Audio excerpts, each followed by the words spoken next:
teman-teman, nama saya Vanessa. Saya di sini sebagai ketua pelaksana dari Minang Screening 1, yang mana merupakan acara yang dilaksanakan oleh Himpunan Mahasiswa Jurusan untuk pertama kalinya di tahun ini, yang mana programnya itu ada 3, ada bentang layar, gelar layar, dan Hari Film Nasional sebagai hari puncaknya. Lihat nih pemutaran film dengan judul Semikolon. Itu adalah salah satu cerita yang mana cerita tersebut mengangkat cerita tentang pelecehan seksual.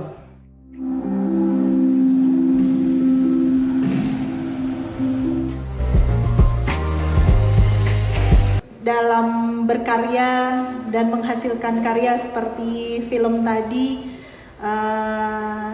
melalui banyak proses.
sekali. Sebenarnya ada kekhawatiran,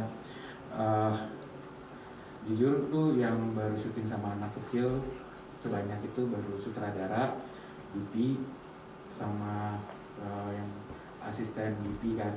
Itu kan teman-teman dari ISI ya, karena sebelumnya dia TA-nya juga film sama anak-anak.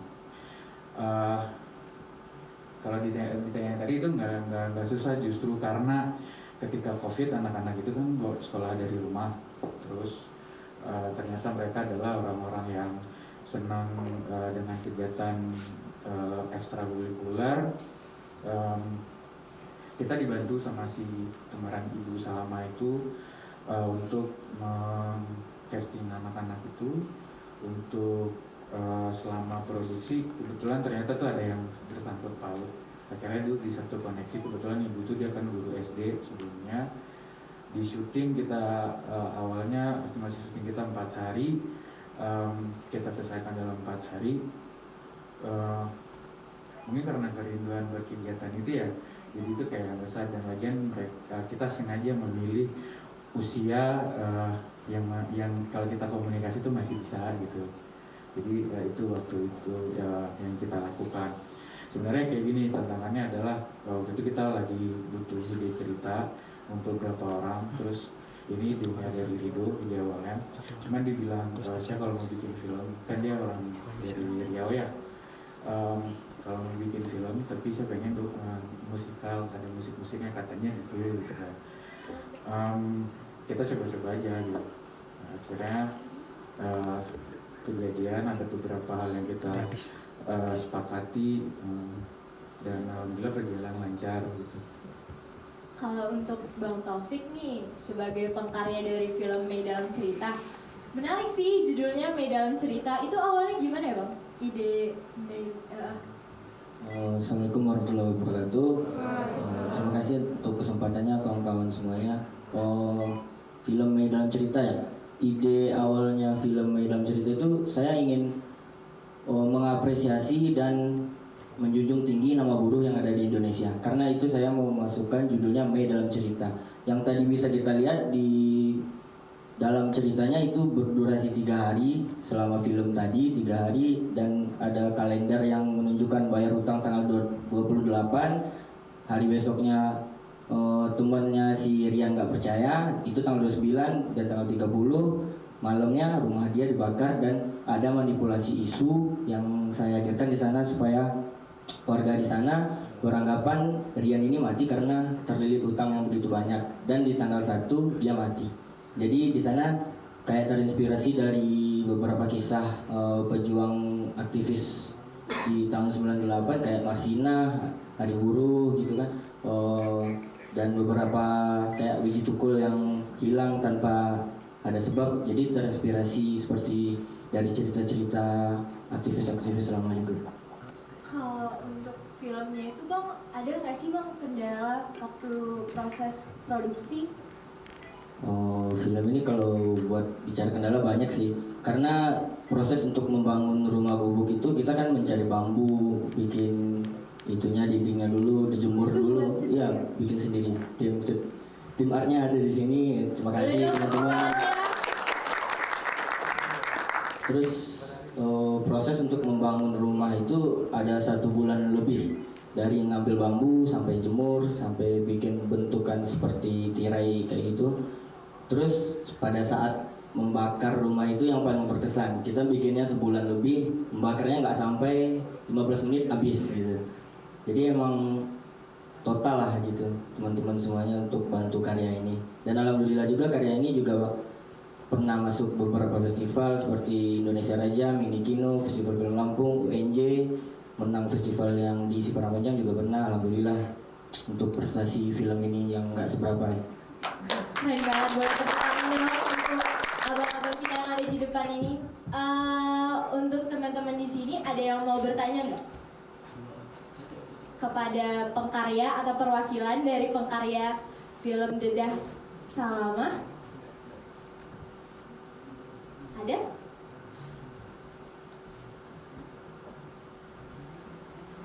Nggak ada ya? Mungkin nggak ada yang penasaran kali Bang. Gimana nih?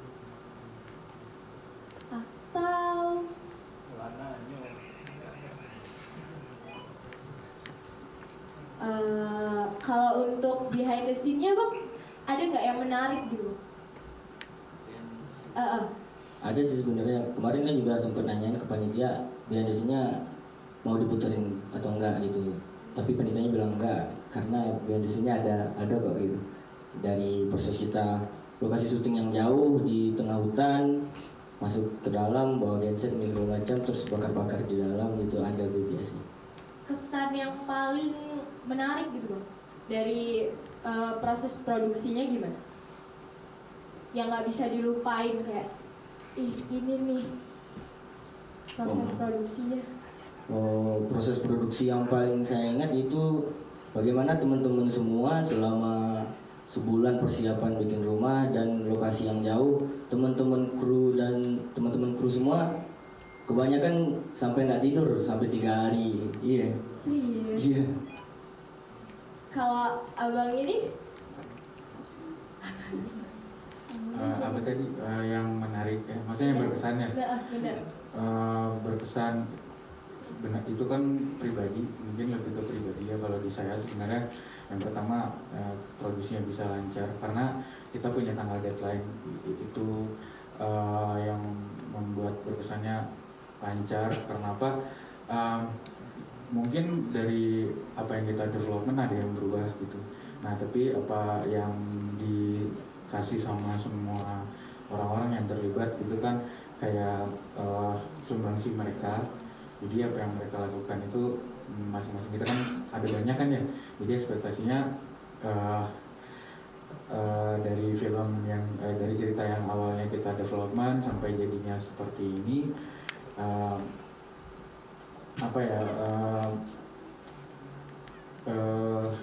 saya bingung juga tuh mengenai yang penting tuh sumbangsi mereka sampai filmnya jadi. Nah itu yang paling berkesan.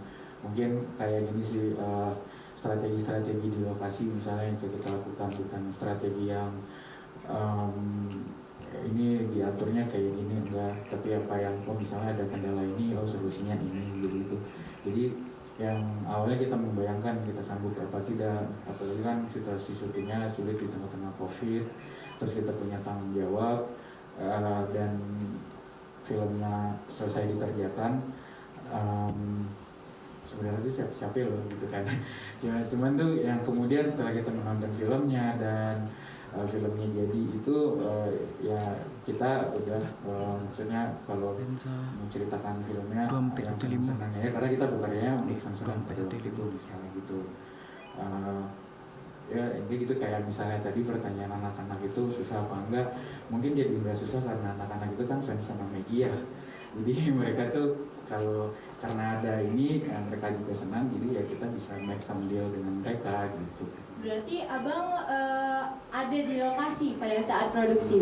Harus dong, ada. Ya? Kalau nggak ada nanti saya dimarahin banyak orang. Iya, ada di sana. Oke. Mungkin segitu aja kali ya. Abang-abang merasa cukup? Teman-teman merasa cukup? Nggak ada respon ini. Abang mau bertanya? Iya. Boleh.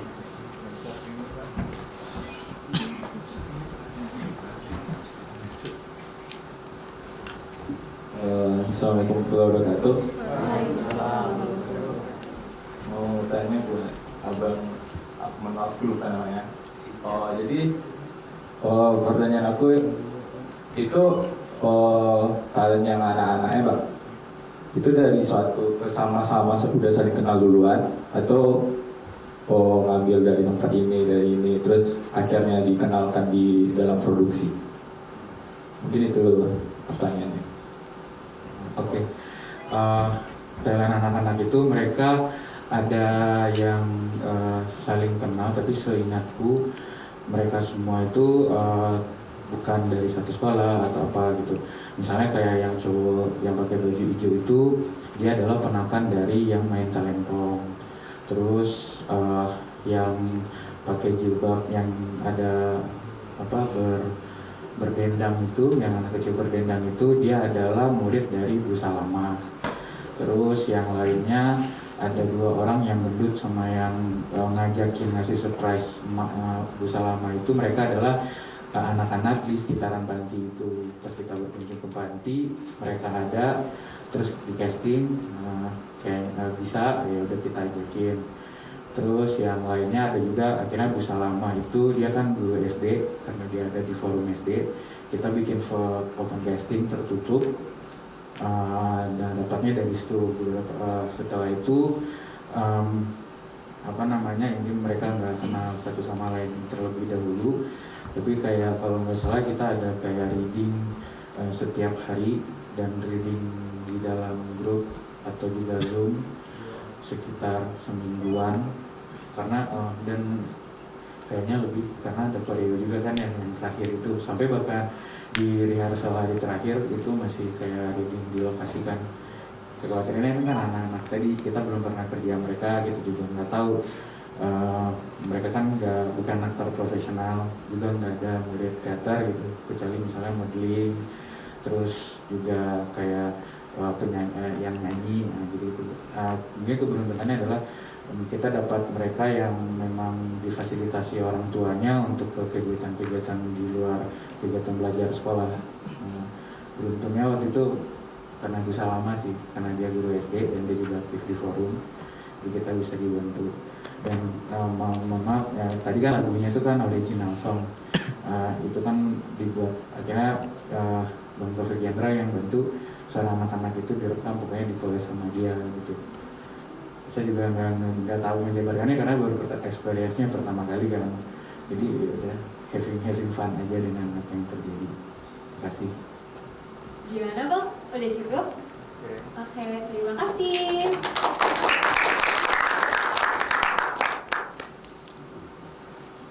Oke, terima kasih untuk sesi tanya jawab kali ini, abang-abang dan abang-abang, Bang Taufik dan Bang Sancan. Boleh kembali duduk. Itu tepuk sekali lagi dong buat Bang Taufik dan Bang Sancan.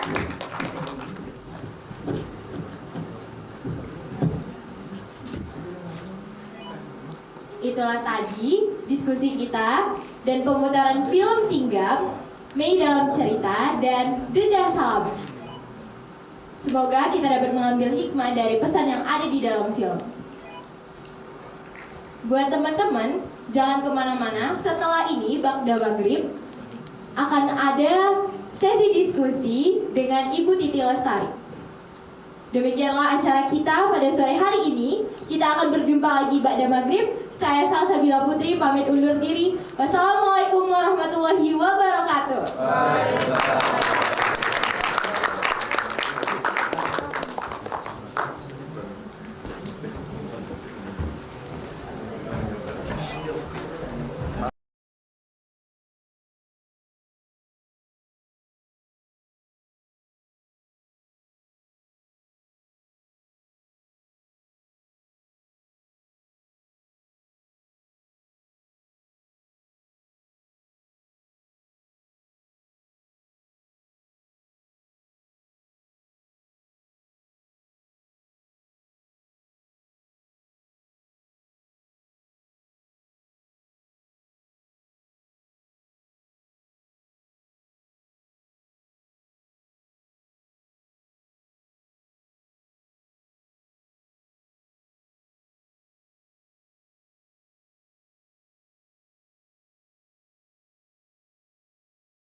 nggak ada.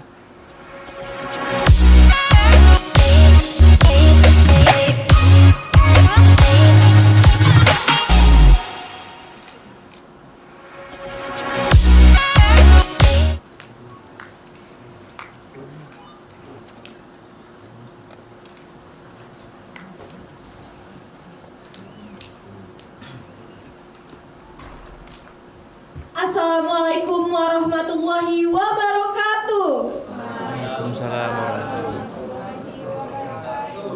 Selamat malam, kembali lagi di acara Minang Screening dengan tema eksistensi film Sumatera Barat. Bersama saya, Salsabila Putri, selaku MC hari ini. Yang saya hormati, Ibu Titi, selaku Kasubag TU Balai Pelestarian Nilai Budaya Sumatera Barat. Selamat datang Ibu. Yang saya hormati Bapak Ramadhaniel selaku Sekretaris Komisi Film Daerah Sumatera Barat. Selamat datang Bapak. Yang saya hormati para komunitas serta para tamu undangan yang hadir pada malam hari ini. Sebelum itu, apakah para komunitas sudah mengisi katalog yang disediakan panitia? Nah, katalog itu akan ditukarkan dengan komunitas lain. Tujuannya agar antar komunitas saling mengenal dan diharapkan dapat bekerja sama di kemudian hari. Marilah kita sama-sama mulai acaranya. Diskusi tentang eksistensi komunitas film Sumatera Barat yang akan dipandu oleh moderator kita Bang Dirgamah Reza SSN bersama dengan Ibu Titi Lestari dan Bapak Ramadhaniel. Kepada Bapak dan Ibu dipersilahkan mengambil tempat yang telah disediakan.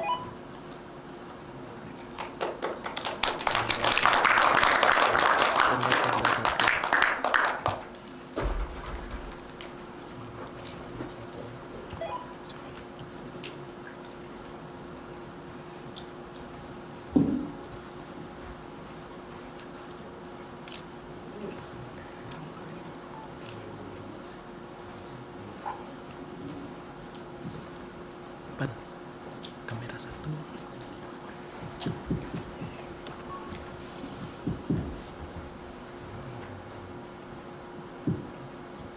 Oke, terima kasih untuk semua teman-teman yang sudah hadir dan sudah datang kepada acara Minang Screening kita di hari keempat malam hari ini. Nyala nggak sini? Coba cari. Oke, sebelumnya sebenarnya kita ini di acara diskusi eksistensi komunitas film di Sumbar ini, peruntutan acaranya itu agenda pertama kita adalah materi atau statement mungkin bisa dibilang dari Ibu Titi dan Bang Daniel. Jadi mungkin kita bisa mulai langsung aja ke materi yang akan disampaikan oleh Ibu. Mungkin saya sama Bang boleh kembali dulu ya Bang. Untuk Ibu, kami persilakan Ibu. Terima kasih moderator. Yang saya hormati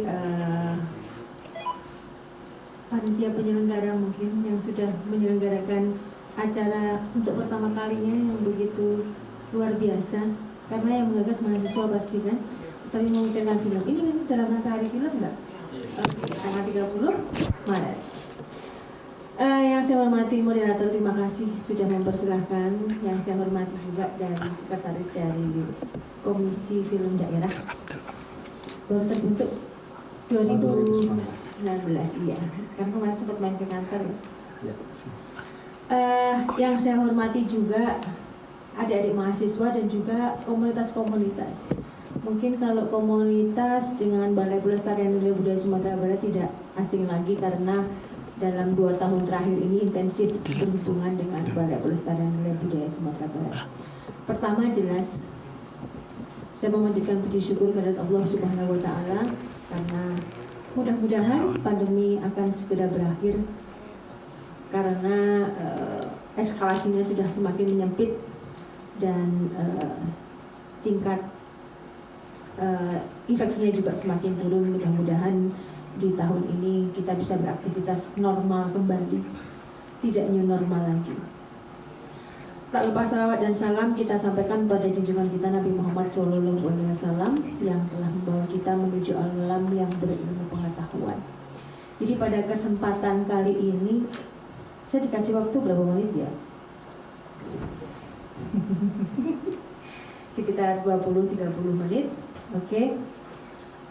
Sebetulnya kalau mau memperkenalkan diri, saya pikir mungkin sudah pada tahu Balai Pelestarian Nilai Budaya Sumatera Barat itu apa sih sebetulnya. Adalah sebuah lembaga yang melestarikan nilai sebetulnya, yang di bawah Kementerian Pendidikan dan Kebudayaan, Kemendikbudristek. Dan kita dalam satu kementerian sekarang setelah Dikti bergabung dengan kami tahun 2021. Nah, kemudian apa sih sebetulnya yang menjadi stressing dari kantor kami?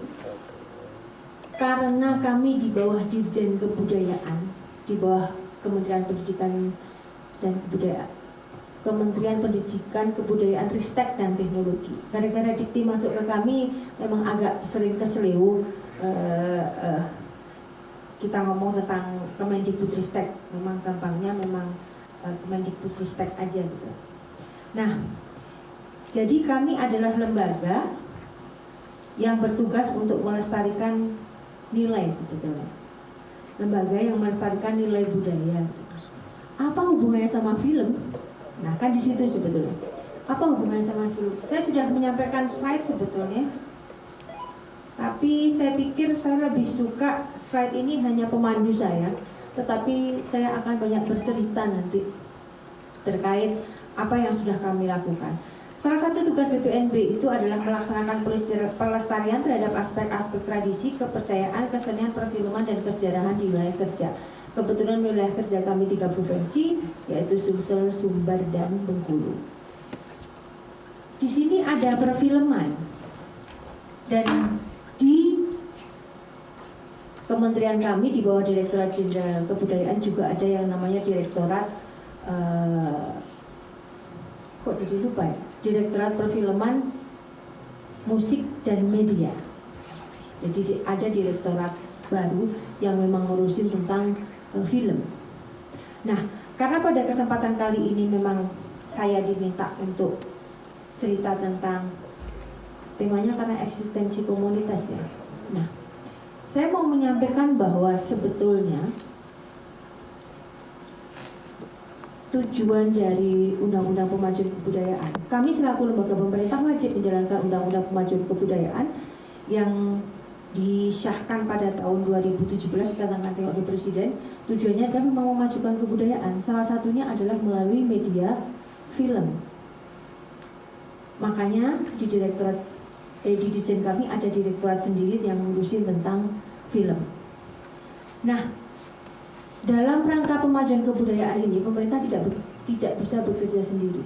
Dirjen kami selalu berpesan bagaimana membentuk ekosistem terkait pemajuan kebudayaan. Siapa saja ekosistem? Kalau kita ngomongin tentang ekosistem, pasti di situ akan ada unsurnya. Pemerintah, masyarakat, ya kan, lembaga, termasuk komunitas di dalamnya. Bagaimana ekosistem itu bisa berjalan, maka akan hidup.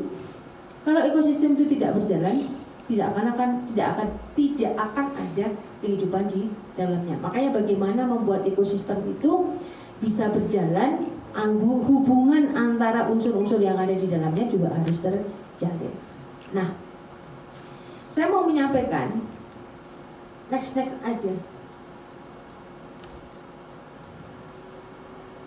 Kami berkepentingan dengan nilai budaya karena kami Balai Pelestarian Nilai. Kalau ngomongin tentang bendanya, itu urusannya di Cagar Budaya. Tapi kalau kami ngomongin tentang nilai, apa pentingnya nilai sih? Jelas, identitas. Nilai itu ada di identitas. Saya khawatir sekali gitu sekarang ini. Kenapa gitu? Saya yakin di satu ruangan ini tidak pernah ada yang tidak makan makanan Korea, nggak ada. Semuanya. Nonton drakor semuanya. Dan itu mengkhawatirkan bagi saya. Yang paling ditakutkan apa? Terserabut identitasnya. Nah, kan di situ. Nah, kemudian kami memandang bahwa film itu menjadi media untuk bisa menanamkan itu. Makanya pelestarian nilai bisa melalui media film. Nah, kemudian kalau ngomongin teori banyak ya, di next-nextkan aja nggak apa-apa. Ini jadi bahan aja nanti dibaca di rumah, ya kan? Tapi saya ingin bercerita. Kalau ngomongin tentang Undang-Undang Kemajuan Kebudayaan jelas ada 10 unsur seperti gambar di belakang saya. Next. Nah, ini adalah 10 unsur dari objek kemajuan kebudayaan. Kalian bisa lihat, ada tradisi lisan, ada manuskrip, ada adat istiadat, ada ritus, ada pengetahuan tradisional, teknologi tradisional, seni, bahasa, permainan rakyat, dan olahraga tradisional. Ini semua yang bisa digali. Pemerintah menyiapkan ini, perangkatnya undang-undang. Nah, terus sekarang apa yang menjadi tugas dari pemerintah dalam rangka menjalankan Undang-Undang Kemajuan Kebudayaan? Yang pertama adalah perlindungan. Next. Yang pertama adalah perlindungan, kemudian pengembangan, pemanfaatan, dan pembinaan. Ini semuanya, ya, semuanya ini bisa dilakukan oleh komunitas film ataupun adik-adik yang bergerak di bidang film. Jadi kalau kita ngomongin tentang kebudayaan, terus kemudian dihubungkan dengan film, itu terblended sebenarnya. Semua proses yang adik-adik lakukan atau teman-teman lakukan semua itu pasti mengalami hal-hal ini. Ya, pelestarian nilai dan segala macamnya. Sebagai salah satu contoh gitu, film-film, mau film Amerika mau film apapun yang box office misalnya, itu semua biasanya berangkat dari cerita. Contoh nih ya, kemarin saya nonton yang film hantu tuh,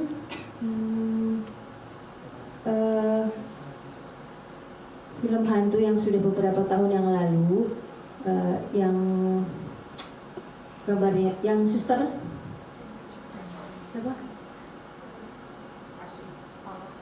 siapa namanya, yang dia pakai suster terus matanya hitam dua-duanya, kan dia ada Falak ya. Falak itu filmnya apa ya? The Nun. Oh iya, Conjuring lah yang 1, 2, 3 ada. Nah, ya. Itu dari cerita rakyat bukan? Iyalah, pasti dari legenda-legenda yang ada. Tidak mungkin hantu itu berawal dari bukan dari legenda. The Nun, Conjuring dan segala macamnya itu pasti dari based true story biasanya. Kalau Conjuring kan based true story gitu kan. Itu pasti dari cerita. Indonesia punya banyak ceritanya. Dulu ya, berapa suku bangsa kita? Cerita hantu saja. Hantu Aceh beda, hantu Batak beda, hantu Minang beda. Iya kan? Bisa kalian bayangkan potensi yang luar biasa. Ya kan? Baru ngomongin hantu nih ya. Baru ngomongin Sumatera. Berapa puluh jenis hantu. Di Jawa beda lagi. Antara Bali dengan Jawa beda lagi. Di Bali ada Lea, di Jawa beda lagi.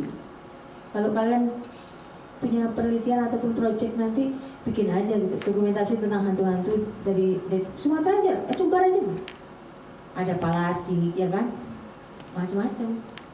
Nah, itu menurut saya gemes kita kalau mempelajari tentang budaya yang kita punya itu, ternyata potensinya luar biasa sekali. Kemudian next. Nah, ini contoh yang seperti saya bilang, Cinderella juga dari cerita rakyat. Cinderella ini dikemas dari berapa banyak versi. Mulai dari saya kecil sampai saya gede ini, film Cinderella itu dikemas-kemas terus. Dan laku juga. Ya kan? Cinderella. Belum dramanya, belum lagi opera-opera yang dipertontonkan melalui dengan cerita ini gitu. Banyak sekali. Nah, next.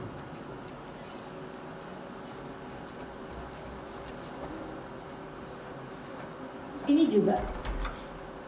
Siapa yang suka? Kalau saya genrenya suka drama, makanya saya suka nonton Eat, Pray and Love. Bali menjual. Minang menjual juga. Kemarin saya ngobrol sama Arif Malmudu. Nah, kan dia membuat beberapa film, termasuk Liam dan Laila. Terus kemudian Me versus Mom apa Mom versus Me? Me versus Mom. Nah iya, Me versus Mom. Nah, itu juga settingannya ada di Sumbar. Apa yang dijual? Jelas budaya, jelas nilai. Bagaimana senangnya kita, oh ternyata orang Minang kayak gini kalau mau kawin. Ribet, mama berperan dan segala macamnya. Ya kan? Kita nggak boleh melawan mama. Kan intinya di situ pesannya. Mama harus selalu kita jaga hubungan komunikasi yang baik dengan beliau. Lord of the Ring, Hobbit itu semua berasal dari situ. Nah, oke. Terus apa hubungannya dengan kita? Ini saya mengajak komunitas. Apakah saya harus membuat film seperti itu, Bu? Nanti ujungnya akan ke sana. Kita membuat film itu, kalau saya bertanya sama sutradara, apakah pertama kali membuat film itu pingin box office? Nggak ada yang bisa mendeteksi itu. Karena itu rezeki dari yang di atas. Tetapi, ya kan, pekerjaan di dunia film ini tidak sedikit base-nya ya. Yang menggunakan ilmu sineas itu tidak sedikit. Nah, pemerintah itu hanya fasilitator. Kami, Balai Pelestarian Nilai Budaya adalah fasilitator. Direktorat Perfilman Musik dan Media itu juga fasilitator. Kemendikbudristek itu juga fasilitator. Siapa pelakunya? Komunitas. Ada banyak sekali program-program yang dilakukan oleh pemerintah. Yang saya tahu pemerintah itu yang mensupport untuk tahun ini atau tahun sejak Direktorat Perfilman itu sendiri ada, itu banyak disupport. Nah, ini cerita. Kemarin saya, mungkin ada yang sudah nonton podcast saya dengan Pak Mahendra, ngomongin tentang peran dari Direktorat Perfilman. Banyak sekali program. Kalau misalnya ada film Nana namanya, yang sekarang menang di Berlin, Festival Berlin itu namanya apa ya? Hah? Berlinale. Iya. Berlinale. Itu menang Nana, itu film berbahasa Sunda. Dan menang di festival itu tahun 2022. Diputar filmnya, premiernya juga bulan Februari kemarin dan sold out semua tiketnya untuk dipertontonkan di festival itu. Itu salah satu festival yang bergengsi juga, hampir sama dengan Cannes juga, ya kan? Siapa yang mensupport? Direktur Perfilman. Jadi mereka membuat film, terus diikutkan festival, segala pembiayaan dia ke luar negeri itu sudah disupport. Jadi jangan pernah takut untuk berkarya. Baru satu. Tunggu, saya coba rajin dulu ya. Bentar.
Oke, saya lanjut.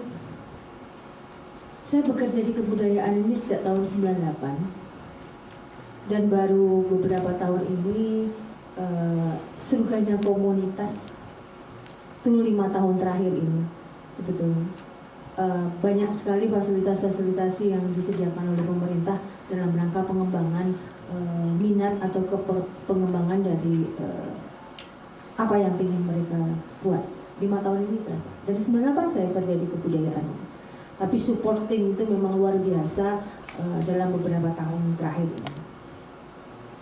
Saya akan menyampaikan supporting seperti apa sebetulnya. Ini dimulai dari kantor kami saja dulu. Program dari BPNB Sumbar. Next. Iya, udah ini.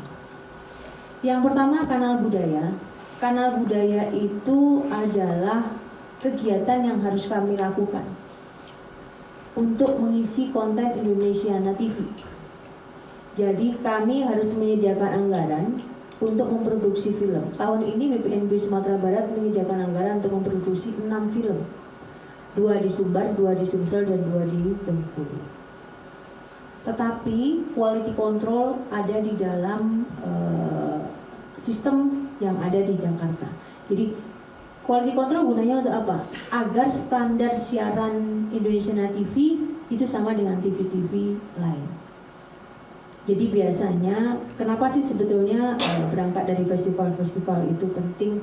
Karena itu menjadi tambahan portofolio jika teman-teman dari komunitas memang pengen untuk ikut berpartisipasi dalam rangka pembuatan film-film itu. Film baik dokumenter maupun film cerita, dan base-nya adalah pada kebudayaan yang tadi. Jadi 10 objek pemajuan kebudayaan itu menjadi ranah kami dalam rangka memproduksi program yang namanya Indonesia TV, dan siaran-siaran yang diproduksi itu ada di BPNB Sumbar dalam bentuk kegiatan yaitu kanal budaya. Ada 6 kegiatan tahun ini. Kemudian ada juga bioskop keliling. Bioskop keliling kami memutar film, baik film nasional yang copyright-nya dibeli oleh Bapak Direktur Jenderal. Karena kalau untuk UPT sekecil kami tidak sanggup membeli copyright. Jadi copyright biasanya dibeli oleh kementerian, kemudian dibagikan, dan itu ada ringnya. Nah, jika teman-teman komunitas itu mempunyai film banyak dan memang ingin diputar, kami memang punya berencana tahun ini rencananya kami akan mengunjungi prodi film di sini dan mengajak kerjasama terkait dengan tugas-tugas mahasiswa film-film ini apakah bisa diputar daripada nggak ada tempat memutarnya. Nah, jadi mudah-mudahan ataupun komunitas-komunitas kami membuka diri untuk itu. Kemudian ada yang disebut dengan fasilitasi dan kemitraan. Fasilitasi kemitraan ini adalah program yang gunanya untuk membantu memproduksi sesuatu terkait dengan pelestarian nilai budaya. Baik pelestarian nilai budaya melalui film, melalui pemanfaatan ruang publik, ataupun melalui kegiatan-kegiatan lain yang intinya adalah pelestarian nilai. Tahun lalu kami membiayai pembuatan film kartun pendek, kalau nggak salah anak-anak isi juga. Meminta bantuan untuk memproduksi dan mengenalkan budaya Minang, tapi dalam bentuk motion picture, gambar bergerak. Nah, jadi dalam bentuk itu, dan itu menjadi kami bantu melalui fasilitasi dan kemitraan ini. Kemudian ada Festival Budaya di TVRI. Sebetulnya di tahun ini Festival Budaya di TVRI itu kami ingin membeli jam tayang TVRI untuk bisa menayangkan film-film yang diproduksi oleh komunitas, tetapi belum ketemu sistem yang seperti apa caranya untuk mengkolek film-film yang dimiliki oleh komunitas-komunitas. Kalau misalnya nanti yang kami ingin tawarkan dengan pihak jurusan sini, siapa tahu bisa kita saling ya, daripada filmnya hanya menjadi TA, kenapa nggak kita tayangkan gitu. Nah, kan seperti itu. Oh, kami membeli jam tayangnya, kan seperti itu. Nah, kemudian ini yang program di BPNB. Next, tapi program di Kemendikbudristek yang berhubungan langsung dengan komunitas juga banyak. kemarin itu ada yang namanya fasilitasi bidang kebudayaan, tapi sudah tutup 14 Maret kemarin. Itu proposalnya, dan itu terkait dengan dokumentasi karya atau pengetahuan maestro. Ini kan kaitannya hubungannya dengan anak-anak film, membuat dokumentasi terkait karya maestro. Karya maestro itu kan tidak hanya tari gitu, tapi karya maestro yang lainnya itu kan banyak sekali yang kita punya gitu. Maestro-maestro budaya, ya kita berpedoman pada 10 objek kemajuan kebudayaan tadi. Kalau memang di daerahnya ada, misalnya tukang ukir yang cuma tinggal satu, tukang pembuat rumah yang cuma tinggal satu, mungkin penenun yang mendedikasikan hidupnya hanya untuk menenun dan melestarikan motif, itu bisa dibuat film dokumenternya. Dan itu difasilitasi, tapi sudah tutup tanggal 14 Maret kemarin. Tetapi ada program lagi yang sekarang sedang dibuka, yaitu fasilitasi bidang kebudayaan tapi interaksi budaya baik dalam maupun luar negeri. Jika ada pertukaran kesenian dan segala macamnya, tidak hanya pertukaran kesenian, misalnya kalian yang film ini ada program-program misalnya diundang oleh siapa terkait dengan pengembangan film, nah itu bisa mengajukan baik domestik maupun internasional. Itu bisa mengajukan, dan ini belum ditutup dan baru dibuka. Silahkan kalau misalnya mau pengen lihat seperti apa, buka aja di fdk.go.id. Itu banyak sekali fasilitas-fasilitas yang dipunyai, baik internasional maupun nasional ya. Nah, terus kemudian program kerjasama yang pertama itu ada Indonesian Film yang diinisiasi oleh direktorat. Itu yang pertama kerjasama antara Kementerian Pendidikan Kebudayaan, pemerintah daerah dan komunitas. Ini yang kami sebut dengan ekosistem tadi. Bagaimana kita, pemerintah hanya memfasilitasi, tapi teman-teman dari komunitas pelaku film ini yang nantinya akan bergerak. Dan coba next lagi, next.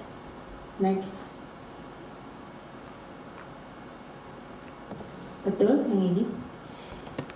Jadi Kemendikbud itu mengkurasi proposal dan ide film cerita sesuai dengan daerah yang berkomitmen. Kemudian biaya risetnya ditanggung, masterclass workshop untuk penulisan skenario juga ditanggung, dan akses kepada calon investor juga akan dibantu. Sebenarnya banyak sekali sebetulnya. Tetapi ada yang menjadi masalah. Yang menjadi masalah utama dari pengembangan film di Indonesia ini adalah penulisan skenario. Itu yang dirasa. Dan ada programnya. Jadi dalam Indonesian Film itu sebetulnya pemerintah kita dalam rangka riset dan penulisan skenario itu kan menjadi bagian yang ditanggung oleh kementerian kami. Itu ada yang namanya mentor penulisan, terus kemudian pengajar workshop penulisan, dan pengajar workshop business plan. Next. Ini adalah program-program yang dilakukan pada waktu penyusunan skenario. Kelemahan di Indonesia yang itu. Nah, ada program-program ini biasanya menghadirkan penulis-penulis skenario yang sudah punya nama, dan kemudian dibimbing selama 6 bulan lebih dalam rangka penulisan skenario. Kalau masalah cerita seperti yang saya bilang, kita tidak kurang, tapi penulis skenario. Makanya perlu. Saya senang kalau misalnya kegiatan ini mengumpulkan para komunitas. Komunitas itu kan bukan maju sendiri-sendiri, tapi harusnya maju bersama-sama. Kalau maju bersama-sama, kita akan besar bersama-sama juga. Besarnya lebih cepat. Jadi kelemahan Indonesia itu di penulisan skenario. Makanya ada program, istilahnya program bersama, bagaimana melatih penulis-penulis skenario yang ada di Indonesia untuk menghasilkan film-film yang luar biasa. Ya. Nah, jadi itu tadi baru Indonesiana. Sekarang juga ada yang seperti yang saya sampaikan tadi, untuk kegiatan-kegiatan festival ke luar negeri juga dibiayai. Kemudian kalau untuk mau ikut program-program, saya tidak bisa menjelaskan secara detail karena terlalu banyak programnya. Silahkan pantau saja. Kalau perlu ikuti IG-nya budaya saya, karena semua pengumuman dan segala macamnya ada di IG-nya budaya saya, dan fasilitas-fasilitas lainnya itu juga lumayan banyak. Dan ini akan ada bantuan lagi terkait dana abadi namanya. Jadi kebudayaan itu diberikan dana abadi oleh DPR, dan itu nanti yang akan di-share. Tapi bentuknya masih sedang digodok, belum diumumkan. Tapi sebentar lagi mungkin akan diumumkan apa sebetulnya yang akan dilakukan. Tidak hanya perfilman, tapi musik juga dan media. Jadi sekarang antara musik, film, dan media itu tidak ada batasan. Karena banyak sekali collab-collab yang dilakukan oleh ketiga ini untuk menghasilkan sebuah karya yang luar biasa. Tidak ada orang film kerja sendiri, nggak ada. Orang musik kerja sendiri, nggak ada. Banyak sekali pertunjukan-pertunjukan yang mengkolapskan ketiga itu dan menghasilkan karya yang luar biasa. Jadi saya pikir di sini jangan pernah takut untuk berkarya. Termasuk sebetulnya saya nggak tahu nih, kegiatan-kegiatan misalnya seperti JAV itu apa? Jogja Asian Film Festival itu juga disupport oleh direktorat. Kemudian Madani International Film Festival. Jadi penyelenggaraan festival-festival film itu juga disupport. Jadi makanya sering saya pikir kalau himpunan mahasiswa dan segala macamnya bisa membuat sesuatu yang bisa memproduksi ataupun memperkenalkan segala sesuatu tentang film, bisa baca-baca dan bisa bekerja sama dengan Direktorat Perfilman maupun dengan BPNB Sumatera Barat, karena kami diharap juga untuk terus memfasilitasi kegiatan-kegiatan perfilman.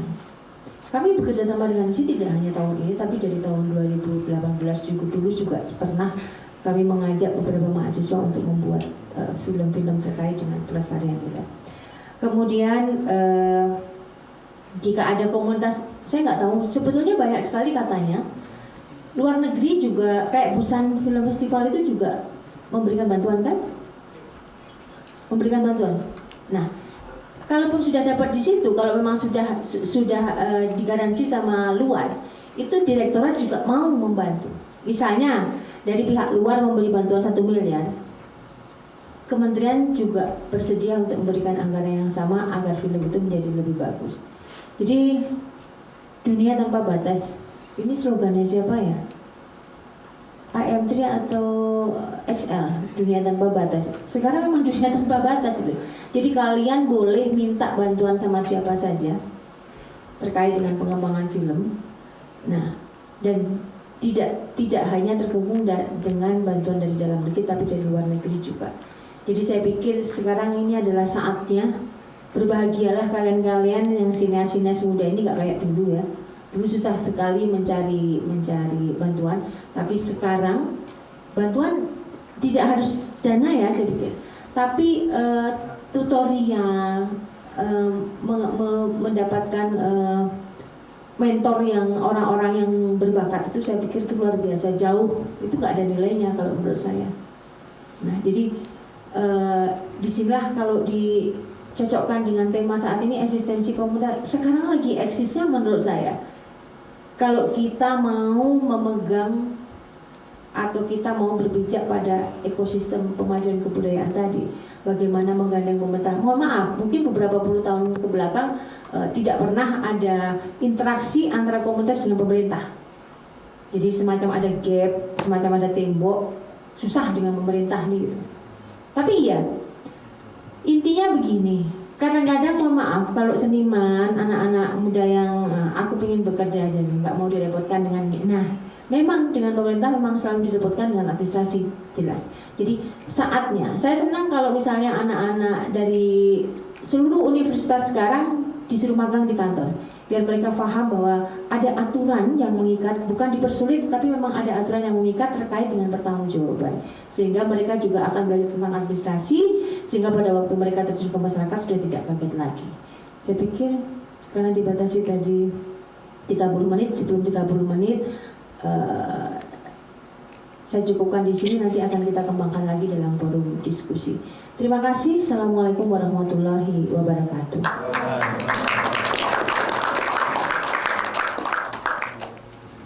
Oke, baik, terima kasih kepada Ibu untuk materinya.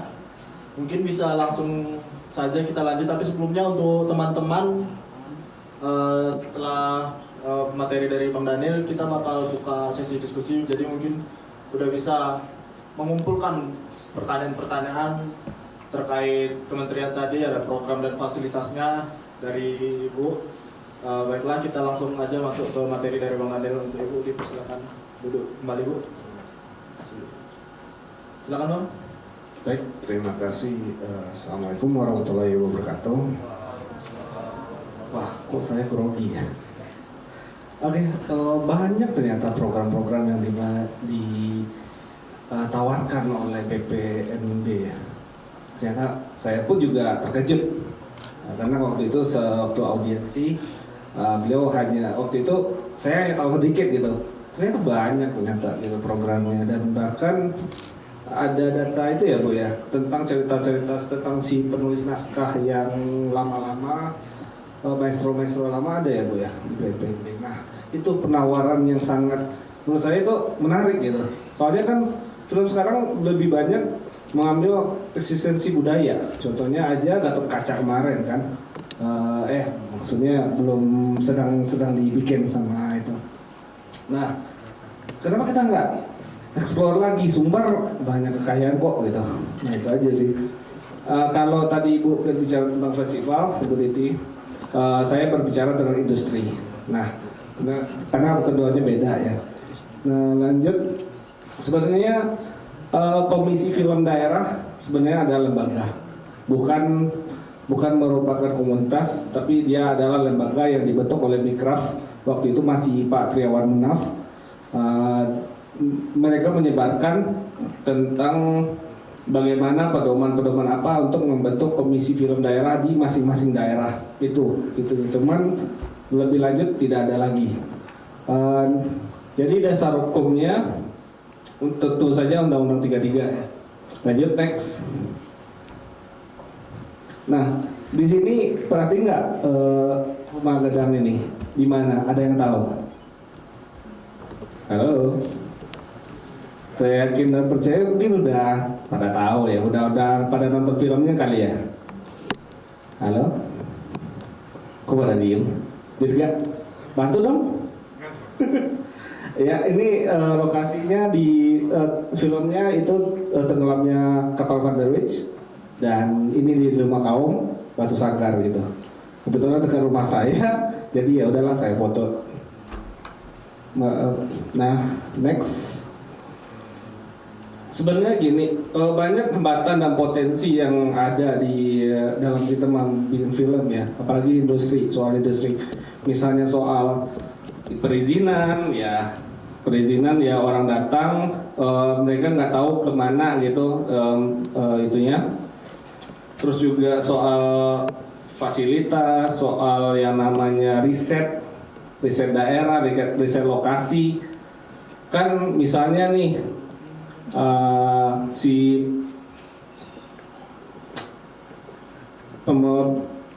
filmmaker dia datang ke Sumbar, dia nggak tahu dia mau mencari izin buat siapa gitu. Nah, makanya dari itu semua ada potensi. Nah, sebenarnya banyak daerah yang istilahnya memberikan banyak dampak gitu sebenarnya. Itu next aja lah. Nah, sebenarnya KFD itu adalah lembaga yang atau badan yang berfungsi untuk fasilitator industri perfilman, baik itu dari mempermudah pembuatan film, terus juga itu juga soal produksi, lokasi, perizinan, dan bahkan talent kru dari komunitas misalnya bisa kita serak gitu. Anggap aja gini deh, misalnya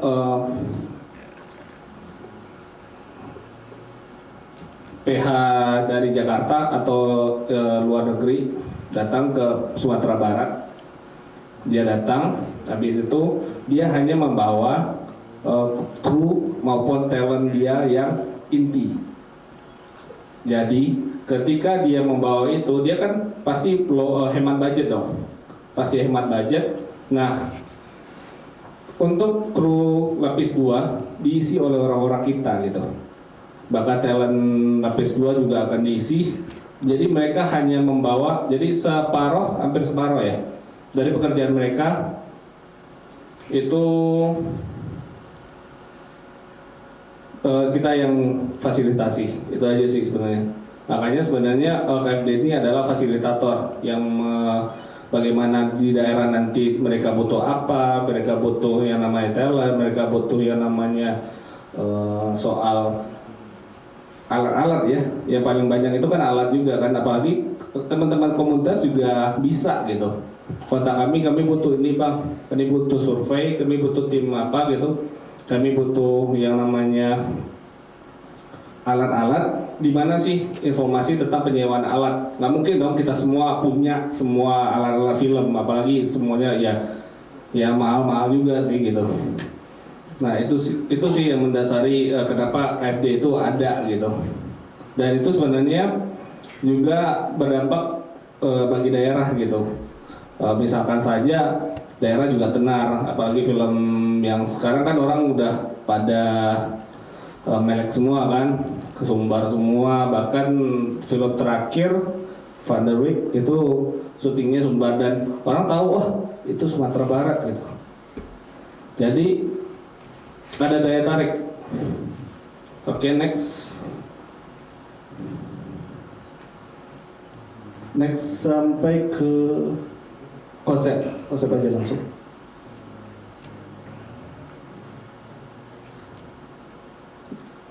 Next.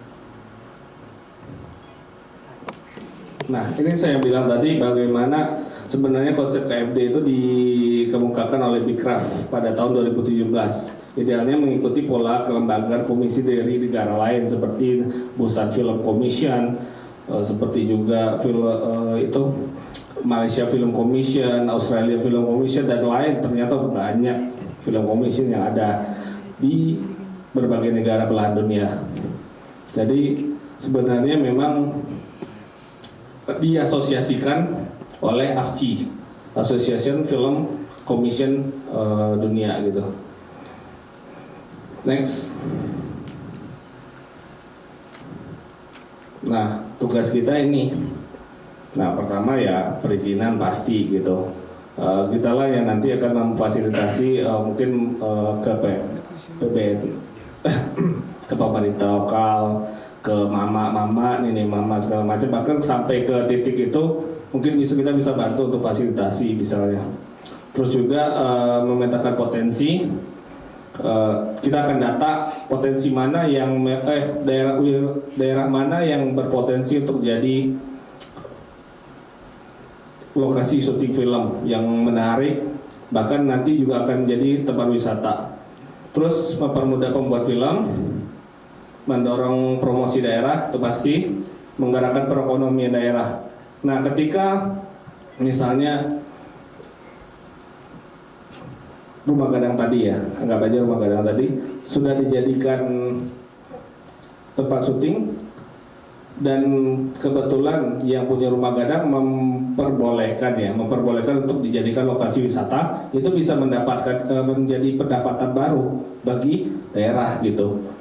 Itu saja. Oke, terus kemudian pemicu pengembangan kebijakan infrastruktur dan fasilitas perfilman. Misalnya nih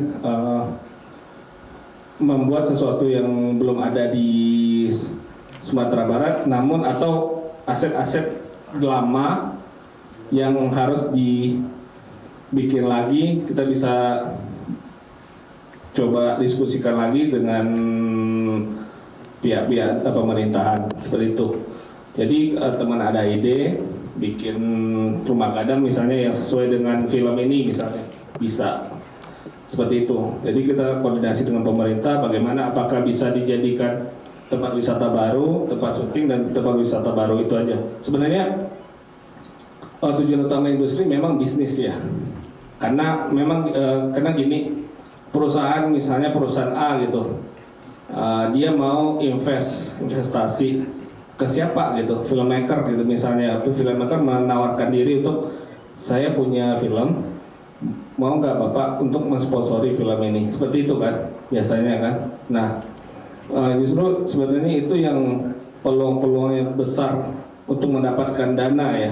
Kebanyakan kita butuh kita butuh dana untuk produksi. Nah untuk menggait mereka perusahaan misalnya, nah tentu kita juga harus mempersiapkan diri gitu. Nah kita akan memfasilitasi itu. Lanjut.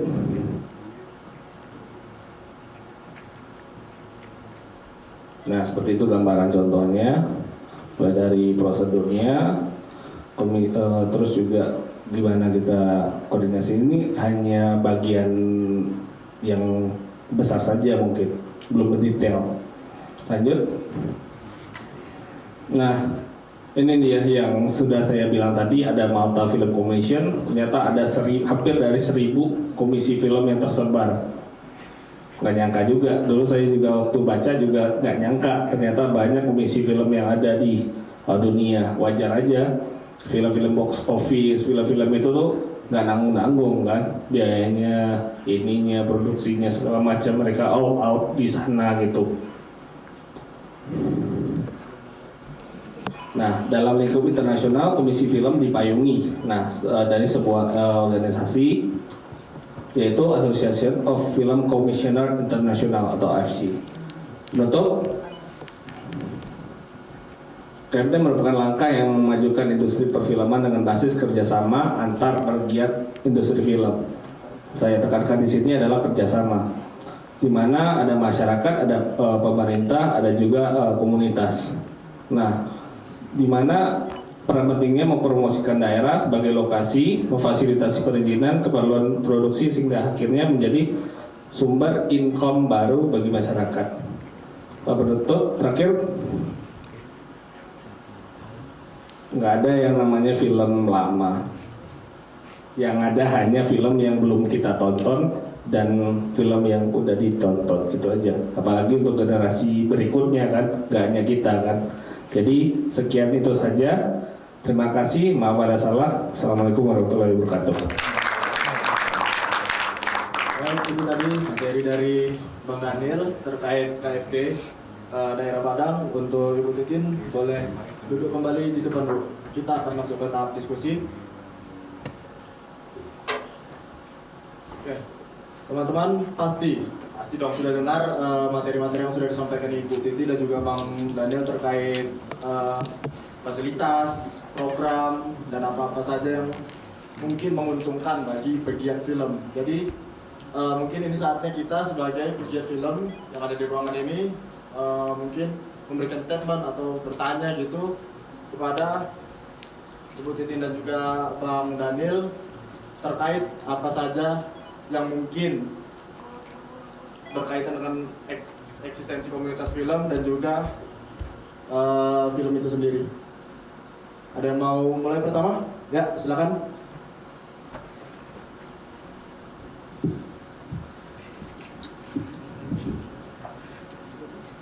Assalamualaikum warahmatullahi wabarakatuh.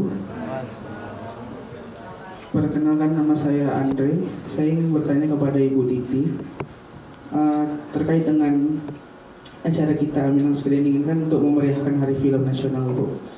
Nah, saya mau bertanya Ibu, apakah benar kegiatan Hari Film Nasional ini sudah dianggarkan oleh Kemendikbud sejak tahun kemarin? Itu aja sih Ibu, karena sebelumnya kita mau menayangkan film Restorasi Tiga Darah, Ibu. Nah, untuk menayangkan film Restorasi Tiga Darah ini ada anggaran apresiasi untuk PH yang merestorasinya itu, Ibu. Jadi karena kita mengadakan pemutaran film secara gratis, memang kita minim budget untuk itu, Ibu. Mungkin itu aja sih, Ibu. Kasih, Ibu. Terima kasih. Mungkin bisa langsung direspon, Ibu. Oke, terima kasih. Kalau misalnya terkait dengan, berarti kan harus ada pembelian right dari film Restorasi Tiga Darah ya. Nah, kalau biayanya terlalu mahal di BPNB sendiri, itu fasilitasi itu kan tidak terlalu besar. Nah kan seperti itu, tidak terlalu besar. Tetapi begini, ada yang tadi lupa saya sampaikan.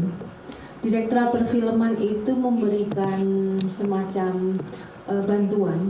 Jadi kan kemarin promosi boleh ya. Jadi tontonlah podcast saya. Podcastnya BPNB tayangan YouTube yang ngobrol dengan Direktur Perfilman. Di situ beliau mengatakan kita boleh loh. Ada film-film yang diputar di Axis1 itu disubsidi tiketnya. Artinya misalnya untuk, tapi bukan film yang box office ya. Jadi kalau film yang sudah laris itu tidak termasuk, tapi film-film yang misalnya film-film yang festival-festival, biasanya film festival itu kan tidak laris. Nah, untuk film-film yang festival itu bisa diputar di XX1, nanti minta bantuan terkait dengan harga tiket disubsidi sehingga kalian bisa nonton. Nah, kan seperti itu. Dan mereka juga bisa mendatangkan artisnya. Nah, silakan yang meminta bantuan itu boleh komunitas ataupun kami juga boleh katanya gitu kan. Ini katanya Pak Direktur ya. Jadi Pak Direktur menyampaikan bahwa komunitas boleh kalau ada film yang menang di festival tetapi sulit untuk ditonton, penontonnya agak rate-nya agak ini, nah silakan untuk dibantu untuk menonton itu. Nah, tetapi pertanyaan tadi, apakah ada anggaran untuk hari film? Enggak ada anggaran untuk hari film.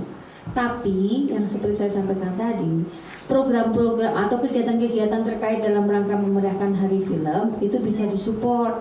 Seperti kemarin ada yang minta, Bu, kami mau memutar film tapi kami tidak punya fasilitas mobil film. Boleh nggak kami pinjam mobil filmnya untuk kami memutar di Solok Selatan dalam rangka hari film.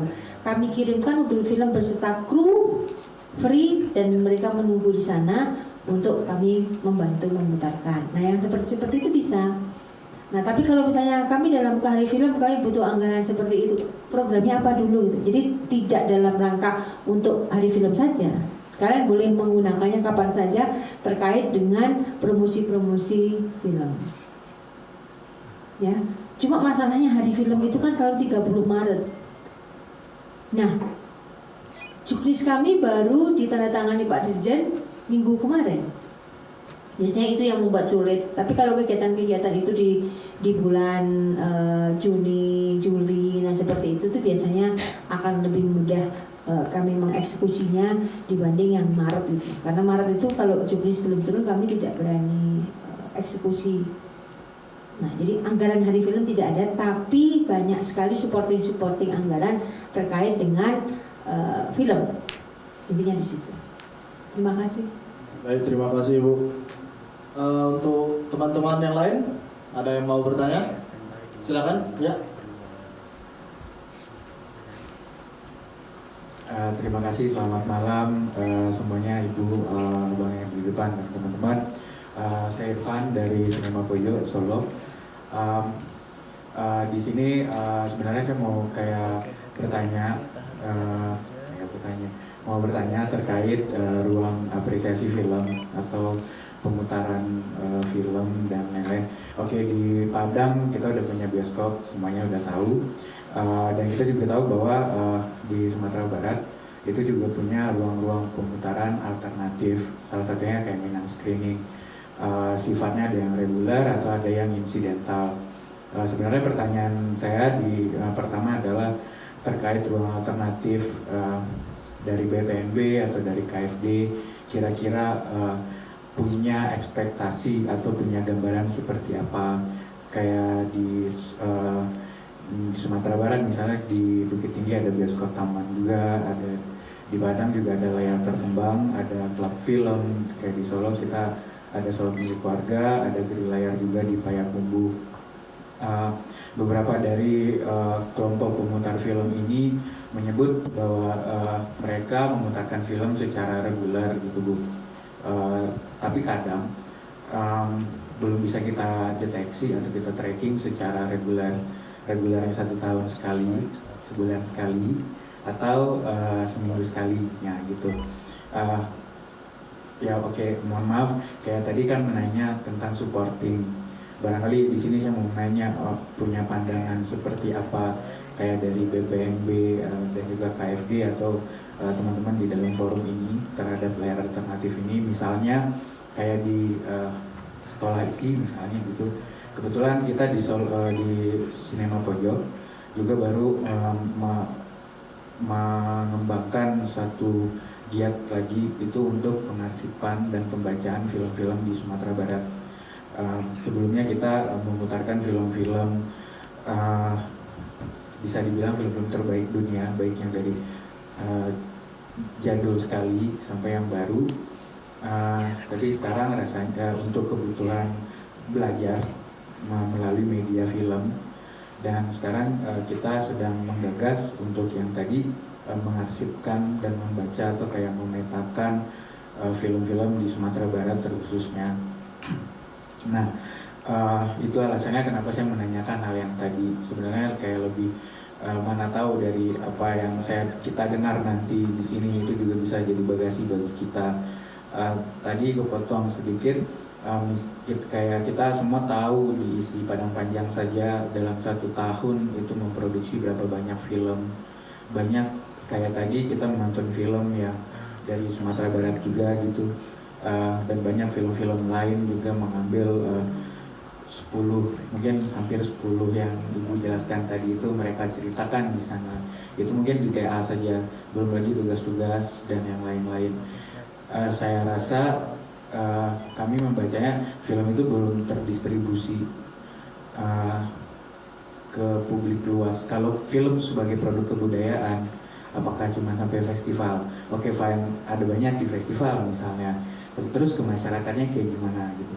Penonton kita kan nggak cuma yang di Padang, anak-anak muda, bahkan ada yang di desa-desa. Kayak tadi misalnya di Solok Selatan ada bioskop keliling ke sana yang disampaikan sama Bu Tari. Sumatera Barat kan kotanya ada banyak, ya saya gitu. Apakah kemudian ketika ruang pemutaran alternatif ini bisa menjadi sebuah pembahasan yang asik, kayak tadi kan fasilitas produksi dan yang lain-lain gitu. Itu kan ekosistem film, semesta filmnya terkoneksi. Pun bukan hanya di Sumatera Barat, kayak di daerah-daerah lain, kita sebut saja Jawa, itu bisa kita bisa kita ketahui cuma ada beberapa. Mungkin di Jakarta misalnya kayak Kinosaurus katanya reguler, dan mereka mendistribusikan film-film yang mendapatkan apresiasi tinggi secara prestasi itu di Indonesia, baik di nasional ataupun internasional. Apakah film-film yang diproduksi teman-teman mahasiswa tidak bisa kita bicarakan sebagai sebuah produk kebudayaan? Dan sementara kan di Sumatera Barat sendiri teman-teman kan kita juga tersebar dari berbagai daerah ya. Nah, ruang pemutaran itu apakah ketika kita terjaring, terkoneksi itu akan menjadi asik atau menarik misalnya gitu. Mungkin itu kayak penjabaran pertanyaan saya tadi di awal adalah dari BPMB sendiri dan juga KFD dan juga teman-teman mahasiswa ya di forum ini, bagaimana ya penangkapannya. Terima kasih, mohon maaf kalau ada kekurangan. Oke, baiklah, itu tadi adalah salah satu pertanyaan dari serta teman-teman kita. Pertanyaan dan statement yang cukup panjang untuk direspon kembali oleh KFD dan BNPB ya. Mungkin bisa mungkin bisa Pak Tari dulu. Terima kasih. Jadi begini, tahun lalu kami mengadakan diskusi film, memutar film komunitas dan juga diskusi film. Sebetulnya dari situ kami ingin menjaring sih, seberapa banyak sih koleksi yang sudah diproduksi oleh komunitas, di mana kami bisa melihatnya, judul-judulnya, referensinya itu seperti apa kan? Yang muka-muka lama nih, dari sini muka-muka lama yang sering ketemu dengan saya. Artinya bahwa kami pingin itu. Jadi pemerintah BPNB tidak mungkin mengumpulkan itu semua dari komunitas, tapi mohon untuk komunitas itu saling bergandeng tangan untuk mempromosikan diri. Dalam bayangan saya begini loh, kita bikin film,